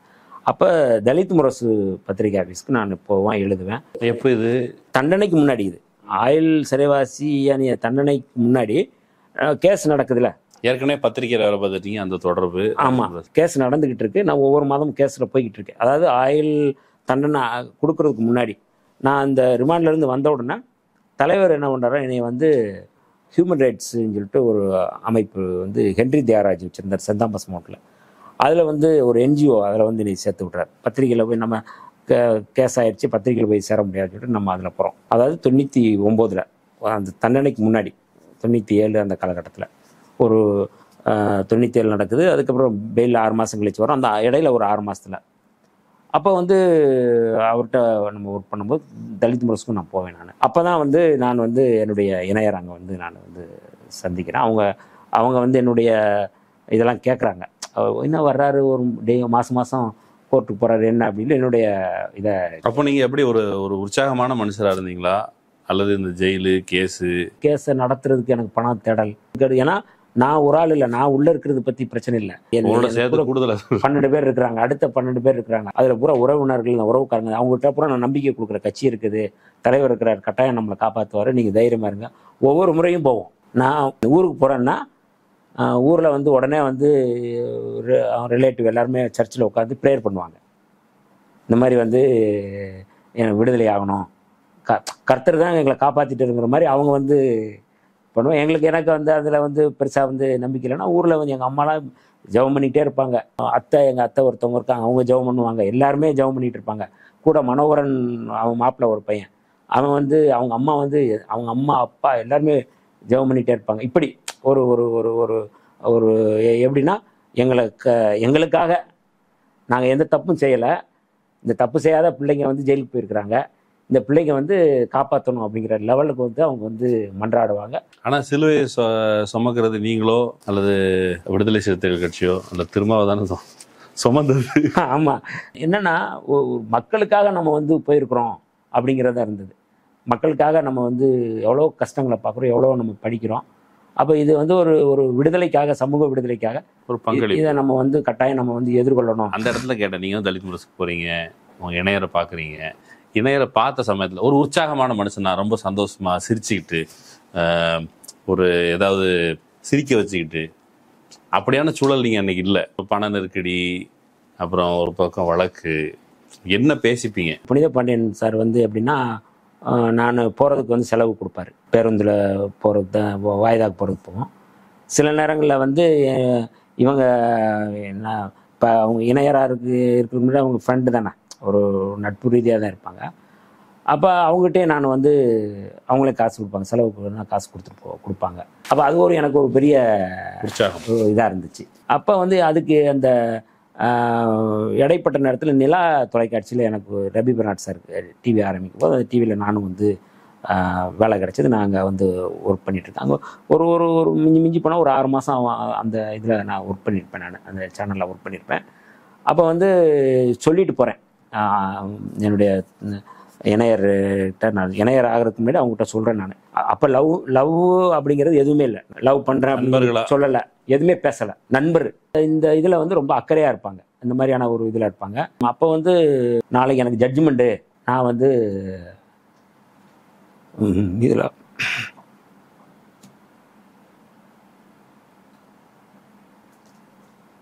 ஜட்ஜ்மெண்ட்டு போகிறோம் அப்படின்னு சொல்லி நம்ம சொல்கிறோம். சொன்ன உடனே வந்து புனித பாண்டியன் எல்லாருமே வந்து சரி போங்க ஒன்றும் நடக்காது அப்படின்னு சொல்கிறாங்க. ஆனால் எனக்கு முன்கூட்டியே தெரியுது என்ன நடக்க போகுது, என்ன நடக்குது. ஏன்னா வந்து விட்னஸ் கரெக்டாக இருந்தது, அட்வொகேட்டு இருந்தாங்க, எனக்கு தண்டனை கொடுப்பாங்க அப்படிங்கிற எனக்கு முன்கூட்டியே நான் வந்து இது பண்ணுறேன்.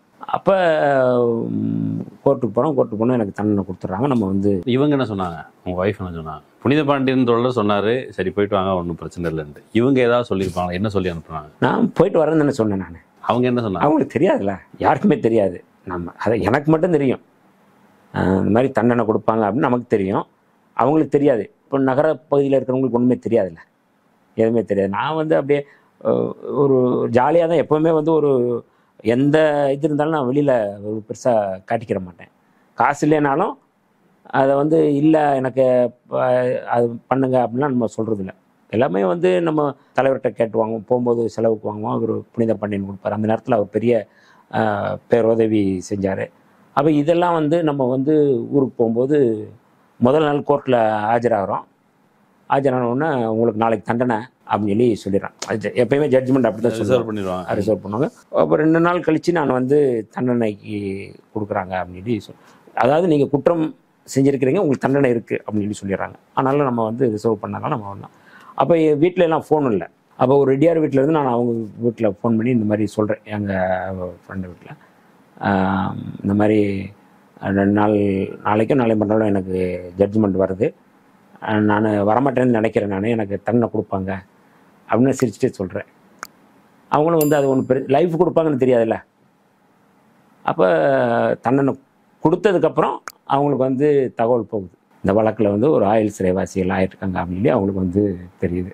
இந்த சிறைக்குள்ளே வந்து நான் இருக்கும்போது தலைவர் எப்படி வந்து பார்ப்பாங்களோ அப்படி தான் வந்து இணையர் வந்து பார்க்குறாங்க சிறைக்குள்ளே தான் சொல்கிறாங்க.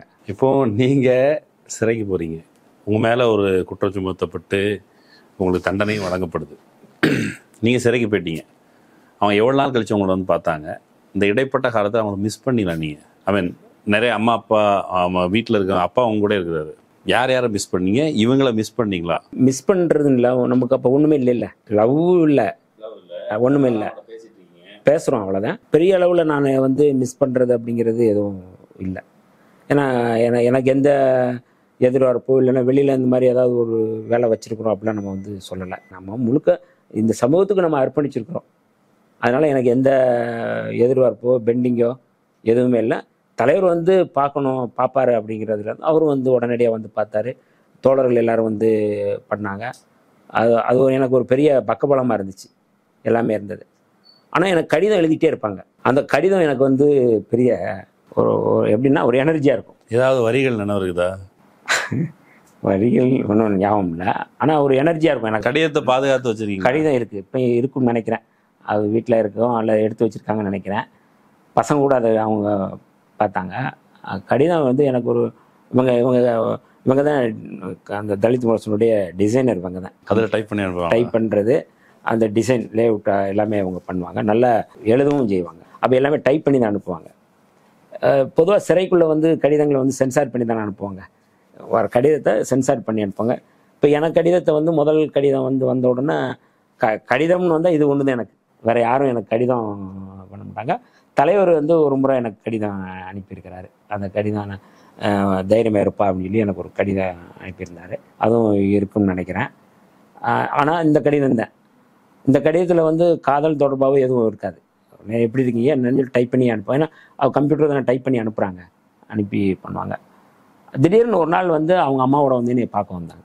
அப்போ கூட ஒன்றும் சொல்லலை, நம்ம வந்து இந்த மாதிரி திடீர்னு வந்து பார்த்துட்டு போகிறாங்கன்னு. எங்கள் ஐயாவும் வந்து இருந்தார், எல்லாம் பார்த்தாங்க.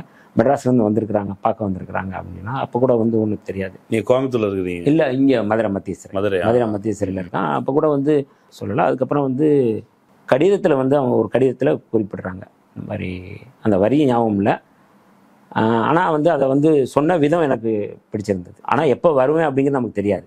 நீங்கள் பதில் கடிதம் ஆயில் சிறைவாசி பதில் கடிதம் அவங்க வேறு ஏதோ ஒரு அவங்க ஃப்ரெண்டு அட்ரஸ் கொடுத்துருந்தாங்க, வீட்டுக்கு தெரியக்கூடாதுக்காக ஃப்ரெண்ட் அட்ரஸ் கொடுத்து அந்த அட்ரஸ்க்கு நான் வந்து போட்டு நானும் எழுதியிருந்தேன். இந்த மாதிரி இருக்குது, எப்போ வருவேன்னு தெரியாது, என்ன தெரியாது அப்படின்னு சொல்லி நானும் வந்து சொல்லியிருந்தோம்.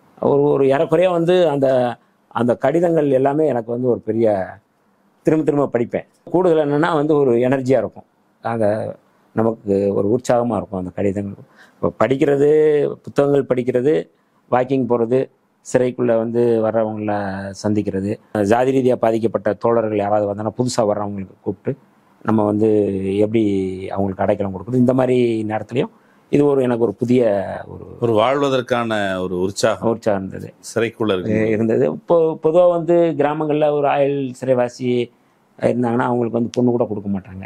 அவங்கள அணுகிற விதமே வந்து நிறையா, நீங்கள் வந்து புள்ளி விவரங்களே என்னென்னா ஆயுள் சிறைவாசிகள் வந்து வெளியில் வந்தவங்க நிறையா சூசைட் பண்ணியிருக்கிறாங்க, உடல்நலம் இல்லாமல் இறந்துருக்குறாங்க, தனிமைப்படுத்தப்பட்ட சமூகம். அவங்க உள்ள 10 வருஷம் 5 வருஷம் இருந்தவங்க வெளியில் வந்தவொன்னே அந்த பொது சமூகத்தோடு இணையவே முடியாது, ரொம்ப கேப் ஆகிடும். இது வந்து ஒரு பெரிய இதாக இருக்கும். ஆனால் எனக்கு அந்த மாதிரி இல்லை. ஏன்னா எல்லாமே வந்து எனக்கு வந்து ஒரு நண்பர்களாக இருக்கட்டும், எல்லாருமே வந்து எனக்கு ஒரு கட்சி தோழர்கள் எல்லாருமே எனக்கு வந்து ஒரு என்கரேஜ் பண்ணுறது, அந்த மாதிரி வேலையில் எனக்கு வந்து தொடர்ச்சியாக செஞ்சாங்க.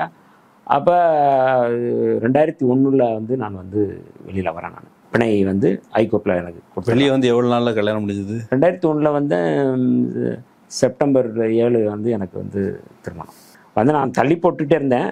அப்போ வந்து ஏன் தள்ளி போடணும், முடிச்சு என்கிட்ட பணமே இல்லை, ஒன்றும் இல்லை, எதுவுமே இல்லை. நீங்கள் அவன்கிட்ட கேட்டிங்களா எதை நம்பி என்ன கல்யாணம் முடிக்கணும்னு வந்தேன்? நான் ஜெயிலுக்கு போயிட்டு வந்திருக்கிறேன், பெரிய அளவில் பொருளாதாரம் சேர்த்து வைக்கல. அதை எல்லாத்தையும் கடிதத்தில் எழுதிட்டாங்க, எதுக்காக அப்படிங்கிறது, சமூக பற்று, ஒரு ஜாதி ஒடுக்குமுறைக்கு. எனக்கு ஆச்சரியமாக இருந்தது, நகர்ப்புறங்களில் அதுவும் ஒரு பையங்களுக்குன்னா அது ஒரு மாதிரியாக இருக்கும், ஆனால் ஒரு பெண்ணுக்கு வந்து அது இருந்தது அப்படிங்கிறது எனக்கு ஒரு பெரிய இதாக இருந்துச்சு. நான் அந்த நேரத்தில் ஒரு வரி சொல்கிறேன், அந்த வரி பொருந்துதான்னு பாருங்கள். நான் எப்போவுமே அந்த வரி ரொம்ப பிடிக்கும். இந்த தீண்டாத வசந்தம் நாவலில் ஒரு வரி எனக்கு ரொம்ப நாளாக ஹாண்ட் பண்ணிகிட்டு இருக்க வரி. அந்த பெண் வந்து தன்னுடைய காதலன்ட்ட சொல்லுவாள், எனதருமை தீண்டப்படாதவனே அப்படின்னு ஒரு வரி வரும். ஆக்சுவலி இது ரொம்ப எமோஷ்னலாக இருக்குது. அது சரி, ஓகே, இப்போ காதல் அத்தியாயம் நடந்துடுச்சு, குடும்பம் ஆகிட்டீங்க. ஆனாலும் இந்த போராட்டம் இயக்கம் இப்போ சில நேரம் இப்படிலாம் நடந்துருச்சு அப்படின்னா, சரி போதும், அடங்கிடு, இனிமையாவது வம்பிழுத்துட்டு வராத அப்படிங்கிற ஆலோசனைகள் குடும்ப மட்டத்தில் ரொம்ப நெருக்கமானவங்க எல்லாருமே அதை சொல்லுவாங்க. சரி, இனியா வாழ்க்கையை பார்ப்பான்னு சொல்லுவாங்க. அப்படியான எந்த ஆலோசனைகளும் வரலையா? இன்னைக்கு வர நான் வந்து ஓடிக்கிட்டே இருக்கேன்னா அது காரணம் துணைவியாக இருந்தேன். அது என்கரேஜ் பண்ணிட்டே இருப்பாங்க. ஓடினா தான் வீட்டில் இடம் உண்டு. ஆமாம், இந்த போராட்டம் என்ன வந்து அந்த இதுக்கு நீங்கள் போலையான்னு கேட்பாங்க. இப்போ கூட தீவெட்டி பெட்டியில் நடந்திருக்குன்னா என்ன தீவெட்டி பெட்டி போலையா அப்படின்பாங்க. அந்த ஊரில் நான் சில நேரங்களில் பார்க்காம இருப்பேன். இந்த மாதிரி வந்து கழுகுமலையில் வந்து அருந்ததியர் வந்து தெருவுக்குள்ளே அவங்கள வந்து சுற்றி முள்வேலி போட்டுக்கிறாங்க, தெரியுமா உனக்கு? அதை தான் ராமதாஸ் வந்து வன்னியர் இதில் அந்த மாநாட்டில் வந்து சொல்லுவார். அப்புறம் நான் அங்கே போகிறேன், அங்கே என்னை கைது பண்ணுறாங்க. அப்போ எனக்கு வந்து ஒரு போராட்டத்துக்கான ஒரு ஊக்கத்தை கொடுக்கறது, போராட்டத்துக்கான இதை வந்து எரிபொருள் வந்து கொடுத்துட்டே இருப்பாங்க. இந்த மாதிரி போகக்கூடாதுன்னு ஒரு நாள் கூட சொன்னதில்லை. போராட்டத்துக்கான எரிபொருளாக அவங்க வாழ்க்கையில். ஆமாம், அப்படிதான் நம்ம வந்து இருந்திருக்கோம். அது ஈழம் அவங்க விடுதலை போராட்டத்தில் அவங்க பங்கெடுக்கிறாங்க. இங்கே தமிழ்நாட்டு அளவில் தார்மீக நம்ம வந்து அவங்களுக்கு ஆதரவு கொடுக்கலாம், அதெல்லாம் ஒரு பக்கம். ஆனால் நீங்கள் கண்டினியூஸாக அவங்களோட ஆக்சுவலி நீங்கள் அந்த சிடி ஒன்று சொன்னீங்கல்ல, எமக்காவும் பேசுங்களே, அதை நான் நிறைய பிரதி எடுத்து போட்டிருக்கேன். எனக்கு தான் அன்றைக்கி தான் தெரியும் நீங்கள் தான் கொண்டு வந்துட்டு. நான் நிறைய பிரதி எடுத்து ஒவ்வொரு வீடாக கொண்டு போய் சேர்த்துருக்குறோம். இப்போ அந்த சிடி முதற்கொண்டு கொண்டு வரணும் அப்படிங்கிற உற்சாகம். நம்மளே வந்து மதிக்க மாட்டேங்கிறாங்க. ஆனால் இதை நம்ம செய்யணுங்கிற எண்ணம் எங்கேருந்து வந்தது? இப்போ சேரலாதன் தொடர்பு ஒரு பகுதியில் இருந்துக்கலாம், இயக்க தொடர்பு என்னென்ன பண்ணீங்க? இப்போ புலிகளை போய் நீங்கள் பார்த்துக்கலாம். அதாவது என்னென்னா, ஒரு சாதி ஒழிப்பு போராட்டத்தோடைய சேர்ந்து ஒரு தேசிய விடுதலை போராட்டமும் வந்து, தேசிய விடுதலை போராட்டமே வந்து சாதி ஒழிப்புக்கான ஒரு போராட்டமாக வந்து நான் வந்து பார்க்குறேன். ஒருத்தருக்கு ஒரு புரிதல் இருக்கலாம். அப்போ வந்து நிறையா வந்து புலிகள் வந்து போராட்டத்தை நடத்துகிறாங்க, ஒரு போர் நடத்துகிறாங்க, யுத்தம் நடத்துகிறாங்கன்னா ஒரு ஆதிக்கத்துக்கு எதிராக, சிங்கள ஆதிக்கத்துக்கு எதிராக நடத்துகிற ஒரு போராட்டம். அப்போ அவங்க ஒரு ஒடுக்குமுறையை சந்திக்கிறாங்க, நம்மளும் ஒடுக்குமுறையை சந்திக்கிறோம். அந்த ஒடுக்குமுறை புள்ளியிலேருந்து நம்ம வந்து இணையணும் அப்படிங்கிறது தலைவர் வந்து தொடர்ச்சியாக அதை வந்து பேசிகிட்டே இருப்பார். அது எனக்கு ரொம்ப ஈர்ப்பாக இருந்தது. இந்த புள்ளியை வந்து பிரபாகரன்கிற அந்த தலைவரை நீங்கள் வந்து ஒரு ஹீரோவாக இங்கே பார்க்குறாங்க, சினிமா ஆட்கள் பார்க்குறாங்க. அவர் வந்து அந்த மாதிரி நம்ம பார்க்கக்கூடாது, அவர் ஒரு போராட்டத்தினுடைய அடையாளம் அப்படிங்கிறது தான் வந்து எங்கள் தலைவர் வந்து தொடர்ச்சியாக சொல்லுவார். அது எனக்கு ரொம்ப ஒரு பெரிய இதாக இருக்கும்.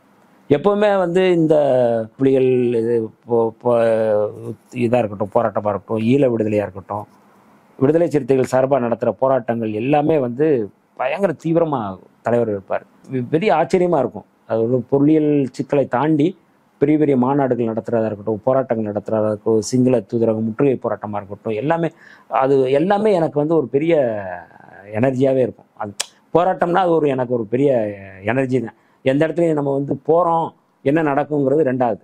ஆனால் வந்து இந்த போராட்டத்தில் நம்ம வந்து நிற்கணும் அப்படிங்கிறது தலைவர் வந்து எனக்கு வந்து அது ஒரு பெரிய ஆயுதமாக வந்து பார்க்குறேன் நான். அப்போ நடக்கிற யுத்த காலத்தில் வந்து நம்ம எதாவது பங்களிப்பு செய்யணும்னா அப்போ நிறையா வந்து நம்ம வந்து பொருள்கள் அனுப்பியிருக்கிறோம், பிளட்டு கொடுத்துருக்கோம், மருந்து சாமான் கொடுத்துருக்குறோம். இது எதுவுமே நம்ம வந்து சொல்லணும்னு அவசியம் இல்லை. 2008 செப்டம்பர் மாதம் அவசியம் இல்லைன்னு இன்னைக்கு சொல்கிறது வந்து இல்லை, அது அன்னைக்கு சொல்லலை. அன்னைக்கு நம்ம வந்து யார்ட்டையும் நம்ம வந்து சொல்ல முடியாது, ரிஸ்க் எடுத்து பண்ணியிருக்கிறோம், தெரியாமல் பண்ணுறது. அது எதுவும் பெரிய அடையாளம் கிடைக்கும் நமக்கு, அது என்னுடைய கடமையாக செஞ்சோம். விடுதலை சிறுத்தைகளுடைய கடமை அது.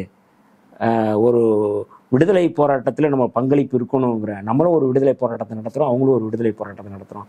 நம்ம சாதிய ஒடுக்குமுறைக்கு எதிராக நம்ம போராடுறோம், அவங்களும் வந்து ஒரு ஆதிக்கத்துக்கு எதிரான ஒரு போராட்டம். ஸோ அதை விடுதலை போராட்டம்னு நம்ம புரிஞ்சுக்கிறது மாதிரியே இங்கே சாதி ஆதிக்கத்திற்கு எதிராக நடக்கிற போராட்டம் விடுதலை போராட்டம்னு. அதுதான் உண்மை. அதுதான் இது நாங்கள் நடத்துறது வந்து விடுதலை போராட்டம் தான். விடுதலை சிறுத்தைகள் கட்சி வந்து திமுக போல அதிமுக போன்ற ஒரு கட்சி இல்லை, இது ஒரு விடுதலை இயக்கம். இதுதான் வந்து நான் புரிஞ்சுக்கிட்டது. அந்த பார்வையில் தான் நான் வந்து இன்னைக்கு வரை நான் வந்து போயிட்டுருக்கேன். நான் அது கட்சியாக நான் இன்னும் பார்க்கல. நான் ஒரு விடுதலைக்கான இயக்கம். அரசியல் ரீதியாக தேர்தல் புறக்கணிப்பு பாதையில் இருந்த போது என்ன மனநிலையோ அதை தான் நான் இன்னைக்கு வந்து இருக்கிறேன். அப்போ இந்த விடுதலை தொடர்பான இதில் வந்து புலிகளுடைய அந்த முன்னெடுப்பு அப்படிங்கிறது எனக்கு தலைவர் வந்து தொடர்ச்சியாக வந்து. இங்கேருந்து நீங்கள் அங்கே போனீங்களா, ஈழத்துக்கு போனீங்களா? நான் வந்து 2004 வந்து போகிறேன். தலைவர் வந்து 2002 போகிறாரு. மானுடத்தில் தமிழ் கூடல் நிகழ்ச்சி, அது ஒரு பெரிய அதிகாரப்பூர்வமாக புலிகளால் அதிகாரப்பூர்வமாக அழைப்பு விடுத்த பிறகு போன ஒரே அரசியல் தலைவர் எங்களுடைய தலைவர் தான். அப்போ சேரலாதன் வந்து அங்கே இருக்கிறார். அவர் வந்து தலைவர்கிட்ட சொல்கிறார், இந்த மாதிரி என்ன இப்போ வர சொல்லுங்க, அனுப்பி வைங்க அப்படின்னு சொல்லி அவர் வந்து சொல்கிறாரு. நான் வந்து இந்த 2004 வந்து தமிழீழ தேசிய தொலைக்காட்சி அப்போ தொடங்குறாங்க. அப்போ வந்து அவர் என்னை கூப்பிட்றாரு. அப்போ வந்து புலிகளுடைய நிதி பிரிவு பொறுப்பாளர் தமிழேந்தி அவர் வந்து சில பொருள்கள் வேணும்னு சொல்லி தலைவர்கிட்ட சொல்லியிருக்காரு. நான் அதெல்லாம் எடுத்துகிட்டு போகிறோம். விமானம் மூலமாக தான் நான் போகிறேன். எனக்கு வந்து போய் கடவுச்சீட்டு மூலமாக போய் நான் வந்து அவங்கள வந்து இருந்தேன். அது ஒரு மாதம் 2 மாதம் நான் அங்கேயே இருந்து பண்ணுறேன். அதுக்கப்புறம் திருப்பி வர்றேன். திரும்ப வந்து என்னைய அப்போ வந்து அந்த அமைதி பேச்சுவார்த்தை அதெல்லாம். ஆமாம், 2001 தான் அந்த அமைதி பேச்சுவார்த்தை. 2000 வந்து ஆணையரவு முகாம் பிடிபட்ட பிறகு 2001 அது வந்து அமைதி. அதுக்கப்புறம் வந்து எல்லாருமே கொஞ்சம் கொஞ்சமாக வர்றாங்க. அப்போ நான் வந்து போய் அவங்களோட சேரலாதன் வந்து அவங்க வீட்டில் தான் நான் தங்கியிருந்தேன். ஃபஸ்ட்டு தங்கும்போது வந்து டேங்க் வியூன்னு ஒரு இடத்துல தங்கினேன். அதுக்கப்புறம் அவங்க வீட்டிலே போய் தங்கிட்டேன். நான் வந்து வேணாம், கெஸ்ட் ஹவுஸில் நான் தங்க விரும்பல, அப்படி யாராவது ஒரு புலிகளுடைய வீட்டிலே நான் தங்குறேன்னு சொல்லி அவங்க வீட்டில் நான் தங்கியிருந்தேன். அவங்க ஃபேமிலி, அவங்க அம்மா, அவங்க துணைவியார் எல்லாருமே வந்து ஒரு குடும்பத்தில் என்னை ஒருத்தனாக தான் வந்து என்னை பார்த்துக்கிட்டாங்க. அவங்க வீட்டில் தான் சாப்பிட்டேன்னு சொல்கிறது வந்து நீங்கள் கடந்து போகாதீங்க. சாப்பாடுனா அவங்க வீட்டில் அவங்க வந்து இருக்கிறது தான், அவங்க வந்து வெஜ்ஜு தான் சாப்பிடுவாங்க, அவங்க வெஜ்ஜு தான் பண்ணுவாங்க. அவங்க அம்மா வந்து ஒரு ஒரு தூய, அது என்ன சொன்னாங்க, பியூர் வெஜ்ஜு, அந்த மாதிரியான ஒரு ஃபேமிலி தான் அவங்கெல்லாம். மாட்டுக்கறி சாப்பிடணும்னா பேஸுக்கு போயிடுவோம். சேரலாதன் என்ன வரும்னா, நம்ம போவோம், அங்கே போவோம், முகாமுக்கு போயிடுவோம்னு சொல்லிட்டு அதை பேஸ்ன்னு சொல்லுவாங்க. அங்கே போனோம்னா அங்கே போராளிகளுக்கு வந்து மாட்டுக்கு இறைச்சி இருக்கும். நாங்கள் உட்காந்து சாப்பிட்டுட்டு வருவோம். நான் வந்து சமீபம் 2009க்கு பிறகு நான் என்ன புரிஞ்சுக்கணும்னா, விடுதலை போராட்டம் அப்படிங்கிறதே சாப்பிட்றதுக்கு தான். இட்லி, கறி இட்லி, அப்புறம் ஆமக்கறி. நம்ம அண்ணன் தான் அவர் அங்கே போயிட்டு விடுதலை போராட்டத்தில் பங்களித்து கொண்டிருந்த போராளிகள் போர் உக்கரத்தில் இருந்த பொழுது அவங்க வந்து இவர் எவ்வளோ சட்னி சாப்பிட்றாருன்னு நோட்ஸ் எடுத்துகிட்டு இருந்தாங்க. அப்படி தான் வந்து அதுக்கு பின்னாடி ஒருவேளை நீங்கள் சொல்லலாம், வரலாறு வந்து அப்படி எழுதப்படும். நீங்கள் போர் இறுதி கட்ட சூழலையும் போனீங்களே, அந்த சூழலில் உண்மையிலே அழுத்தி புரிஞ்சிக்க விரும்புகிறது, உண்மையிலே இன்னொருத்தர் என்ன சட்னி எடுக்கிறாருன்னு கணக்கெடுக்கிற அளவான நெருக்கடி இருந்ததா? ஃப்ரீயாக இருந்தாங்களா? நான் ஒரு சம்பவத்தை சொல்கிறேன். அதுக்கப்புறம் நீங்கள் அது எல்லாமே உங்களுக்கு புரியும். 2008 நான் வந்து போகும்போது அண்ணன் கடல்புலி தளபதி சூசை அவர்களோட நான் வந்து உணவுக்கு சாப்பிட்றதுக்கு போகிறோம். தயிர் சோறு, காஞ்ச மிளகா வத்தல், வல்லாரை வெங்காயம் மிளகா போட்டு வல்லாரையில் வந்து வெறும் பச்சையாக போட்டு ஒன்று எப்படி வந்து வெங்காய பச்சடி பண்ணுவாங்களோ அதை விட வல்லாரை. எந்த வருஷம் இது? 2008 செப்டம்பரில் நான் அங்கே லாஸ்ட்டாக அவரோட சாப்பிட்றேன். நான் அதுக்கு முன்னாடி வந்து மாவீர நாள்லாம் சாப்பிட்ருக்கேன், கடல் உணவு அதெல்லாம் சாப்பிட்றேன். 2008 நான் சாப்பிட்டது. நிதி பிரிவினுடைய பொறுப்பாளர் தமிழிஞா, ஒரு மூத்த தலைவர். அவர் இன்னும் எனக்கு ஞாபகம் இருக்குது. அந்த குளிர்சாதன பெட்டி ஃப்ரிட்ஜில் இருந்து எடுத்து புட்டு அப்படியே கெட்டி போயிருக்கு, அதை உடைச்சி எனக்கு பாதி அவருக்கு பாதி கொடுத்து சாப்பிட்டோம். அதாவது விடுதலை போராட்டத்தில் இருக்கிற அந்த நிலை தோழர்கள் அப்படிங்கிறது அவங்கெல்லாம் எப்படி வாழ்ந்தாங்க அப்படிங்கிறதுக்கு இது ஒரு உதாரணம். வெறும் தயிர் சோறும் காஞ்ச மிளகா வச்சு சாப்பிட்டேன் நான். இவர் வந்து அந்த புட்டு வந்து உடைச்சி அதை இதில் குளிர்சாதன பெட்டியில் இருக்கிறது இறுகி போயிருக்கும், அதை உடைச்சி எனக்கு பாதி அவர் பாதி நாங்கள் 2 பேரும். ஆக்சுவலி அது பயங்கரமான நெருக்கடி, பொருளாதார நெருக்கடி, மருந்து பொருட்கள் போகாத ஒரு சூழல். இந்த சூழலில் இருக்கிற ரிசோர்ஸ் வச்சு இப்படி தான் வாழ்ந்திருக்க முடியும். இது லாஜிக். ரிசோர்ஸ் கிரன்ச், போர் நெருக்கடி, குண்டுகள் விழுது, மருந்து பொருட்களுக்கெல்லாம் இங்கேருந்து அவங்க தள்மாடிட்டு இருந்தாங்க. பெட்ரோல் இல்லை, டீசல் இல்லை, இதெல்லாம் பிரச்சனை இருந்தது. அது வந்து புரிஞ்சு கொள்ளத்தக்க லாஜிக். இப்போ உங்கள் தலைமுறையில் அல்லது போன 2009க்கு முன்னால் இருந்தவங்களுக்கு ஈழ விடுதலை போராட்டம் எப்படி நடந்தது, அதுக்கு நம்மளால் என்ன உதவி செய்ய முடியும் அப்படி இருந்தது. இப்போ 2009க்கு பிறகு அது வந்து ஒரு குளோரிஃபைடான, ஒரு ஹீரோயிக்கான, ஒரு ஆடம்பரமான ஒரு விளையாட்டு போலவும் சித்தரிக்கப்படுது. அதை இன்றைய தலைமுறை இளைஞர்கள் நம்பவும் செய்கிறாங்க. இதுக்கு முன்னால் இப்போ நான் வந்து அங்கே போனேன், அந்த கடைசி நேரத்தில் எங்களுக்காகவும் பேசுங்களேன், அது வந்து அவ்வளோ உருக்கமான அந்த பிணப்படுகொலை செய்யப்பட்ட அந்த மக்கள் அவங்க தரப்பில் அது வந்து அவ்வளோ உருக்கமாக தமிழ்நாட்டு மக்களை, உலகெங்கும் இருக்கிற மக்களை தட்டி எழுப்பியது. இப்போ அந்த பங்களிப்புலாம் நீங்கள் ஓரமாக வைங்க. எங்கள் அண்ணன் போயிட்டு வந்துருக்கிறாரு, அவர் இதை சாப்பிட்டாரு. AK-67 ஏதோ ஒரு 74. உங்களுக்கு அப்படிலாம் இது அந்த விளையாட்டு இந்த மாதிரி விஷயங்கள் இதுக்கெல்லாம் அந்த டைமில் வாய்ப்பு இருந்ததா? இல்லை, என்னென்னா யார் எதுக்கு கூப்பிட்டுட்டாங்களோ அதை எதுக்கு பயன்படுத்துவாங்க. என்ன மாதிரி ஆட்கள் வந்து எதுக்கு பயன்படுத்தினாங்க. நானும் வந்து புலிகள் உடைய நானும் போட்டு எனக்கு கன்று கொடுத்தாங்க. நானும் வந்து சுற்று பயிற்சி எடுத்திருக்கிறேன். இப்போ பயிற்சினா அவங்க வந்து அதை வந்து ஒரு எப்படின்னா வர்றவங்களுக்கு, வீட்டுக்கு வர்றவங்களுக்கு ஏதாவது கொடுத்து கௌரவம் பண்ணுவாங்கள்ல, கௌரவிக்கிறது அப்படிங்கிறது அவங்களுக்கு இது ஒரு பகுதி. ஆமாம், இது ஒரு நீ பண்ண இந்த இடத்துக்கு போ அப்படின்னு சொல்லி சொல்கிறது இருக்குல்ல, இது வந்து இயல்பாக அங்கே நடக்கிறது. உணவில் வந்து இப்போ நான் வந்து நான் வந்து ஒரு மாவீரர் நாள் நிகழ்வுக்கு போகும்போது ஒரு கொள்கை முன்னெடுப்பு பிரிவினுடைய தலைவர், அவர் பேர் வந்து ரமேஷ் என்கின்ற இளங்கோவன். அவர் வந்து ஒரு நாத்திகர். நிறையா வந்து புத்தகங்கள் அங்கே வந்து கொண்டு வந்து கொடுத்துருக்குறாங்க. கோவூர் கிளார் அப்படிங்கிறவருடைய நாத்திகம் தொடர்பான புத்தகங்களை கொண்டு வந்திருக்காரு. பெரியார் புத்தகங்களை அவர் தான் கொண்டு வந்திருக்காரு. அம்பேத்கர் புத்தகங்களை அவர் தான் கொண்டு வந்திருக்காரு. ஈழத்தில் அம்பேத்கர்னால் யாருன்னு தெரியாது, ஆனால் அம்பேத்கர் புத்தகத்தை கொண்டு வந்திருக்காரு. நானும் அவங்களோட இருந்திருக்கேன். அவர் கூட நான் வந்து காரில் ஜீப்பில் மன்னாரில் போய், அப்போ புலிகள் வந்து கொடியேற்றுறதுக்கு புலிகள் கொடியேற்றுவாங்க இருந்து மாவீரர் நாள் நிகழ்ச்சியில் வந்து தலைவர் வந்து மாவீரர் நாள் உரையாற்றுறாங்க. போகிற வழியில் ஒரு இடத்துல வந்து உடும்பு கறி நல்லாயிருக்கும் சாப்பிடுவோம்னு சொல்லிட்டு என்னை கூப்பிட்டு போகிறாங்க. இது வந்து அன்னைக்கு கொஞ்சம் நிதானமாக இருந்த சூழல். ஆமாம், அன்னைக்கு நான் 2005 இருக்கும்னு நினைக்கிறேன். அந்த மாதிரி அப்போ போகிற தீவிரம் அடையில இல்லை, அந்த மாதிரி நம்ம வந்து போயிருக்கோம். நான் வந்து எல்லா இடங்களையும் நம்ம வந்து போயிருக்கிறோம். எல்லா தளபதிகளோடையும் நான் வந்து இருந்திருக்கிறேன். 2008 எனக்கு வந்து எனக்கு வந்து ஒரு அட்வைஸ் அப்படிங்கிறது வந்து எனக்கு ஒரு அட்வைஸ் சொல்கிறாரு. என்ன அட்வைஸாக அவர் வந்து என்கிட்ட பேசலாம். நான் பேசிகிட்டு இருக்கும்போது நிறையா சம்பவங்கள்கிட்ட அவர் வந்து நிறைய நல்லா எழுதக்கூடியவர். எக்ஸ்ரே அப்படிங்கிற பேரில் வந்து அவர் கட்டுரை எழுதியிருக்கார். ஒரு அசைன்மெண்ட்டை ஒரு எப்படி நடத்தணும் அப்படிங்கிறத அவர் எழுதியிருப்பார். ஒரு தாக்குதல், அந்த தாக்குதலை எப்படி நடத்தணும், எப்படி வந்து ஒரு துரோகியை வந்து எப்படி களையெடுத்தாங்க அப்படின்னு அவர் வந்து இப்போ நிறைய அவர் வந்து அந்த மாதிரி நான் படிச்சுட்டு அப்படியே நான் பண்ணேன்.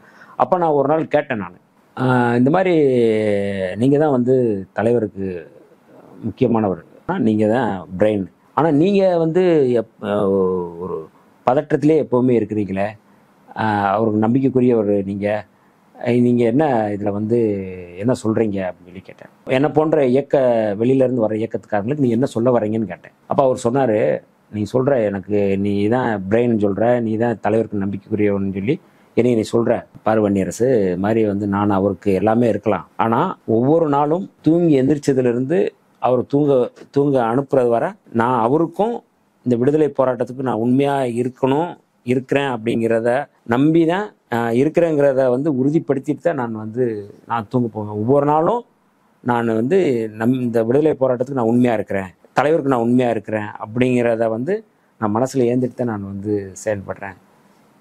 இதே மாதிரி நீ செயல்படணும் அப்படிங்கிறத எனக்கு அவர் வந்து சொன்னது. அப்போ இந்த சாதி ஒழிப்பு போராட்டத்தில் ஒவ்வொரு நாளும் காலையிலேருந்து மாலை வர அல்லது தூங்குற வர ஒவ்வொரு நாளும் வந்து இந்த சமூக விடுதலை போராட்டத்தில், விடுதலை சிறுத்தைகள் முன்னெடுக்கிற போராட்டத்தில் தலைவருக்கு நான் உண்மையாகவும் இந்த சமூகத்துக்கு நான் உண்மையாக இருக்கணும் அப்படிங்கிறத நான் அவர்கிட்ட நான் வந்து கற்றுக்கிட்டேன். அது அவர் சொன்னதுலேருந்து இன்னைக்கு வர நான் வந்து அதே உண்மை முகத்தோடு, உண்மையோடு, சமூகத்தை நேசிக்கிறதோடு இந்த விடுதலை போராட்டத்தை நான் நேசிக்கிற ஒருத்தனா நான் வந்து போயிட்டு இருக்கேன். இதுதான் எனக்கு பெரிய எனர்ஜி. நீங்கள் சொன்ன அந்த வாசகம் வந்து எனக்கு இன்னொன்று நினைவுபடுத்துச்சு.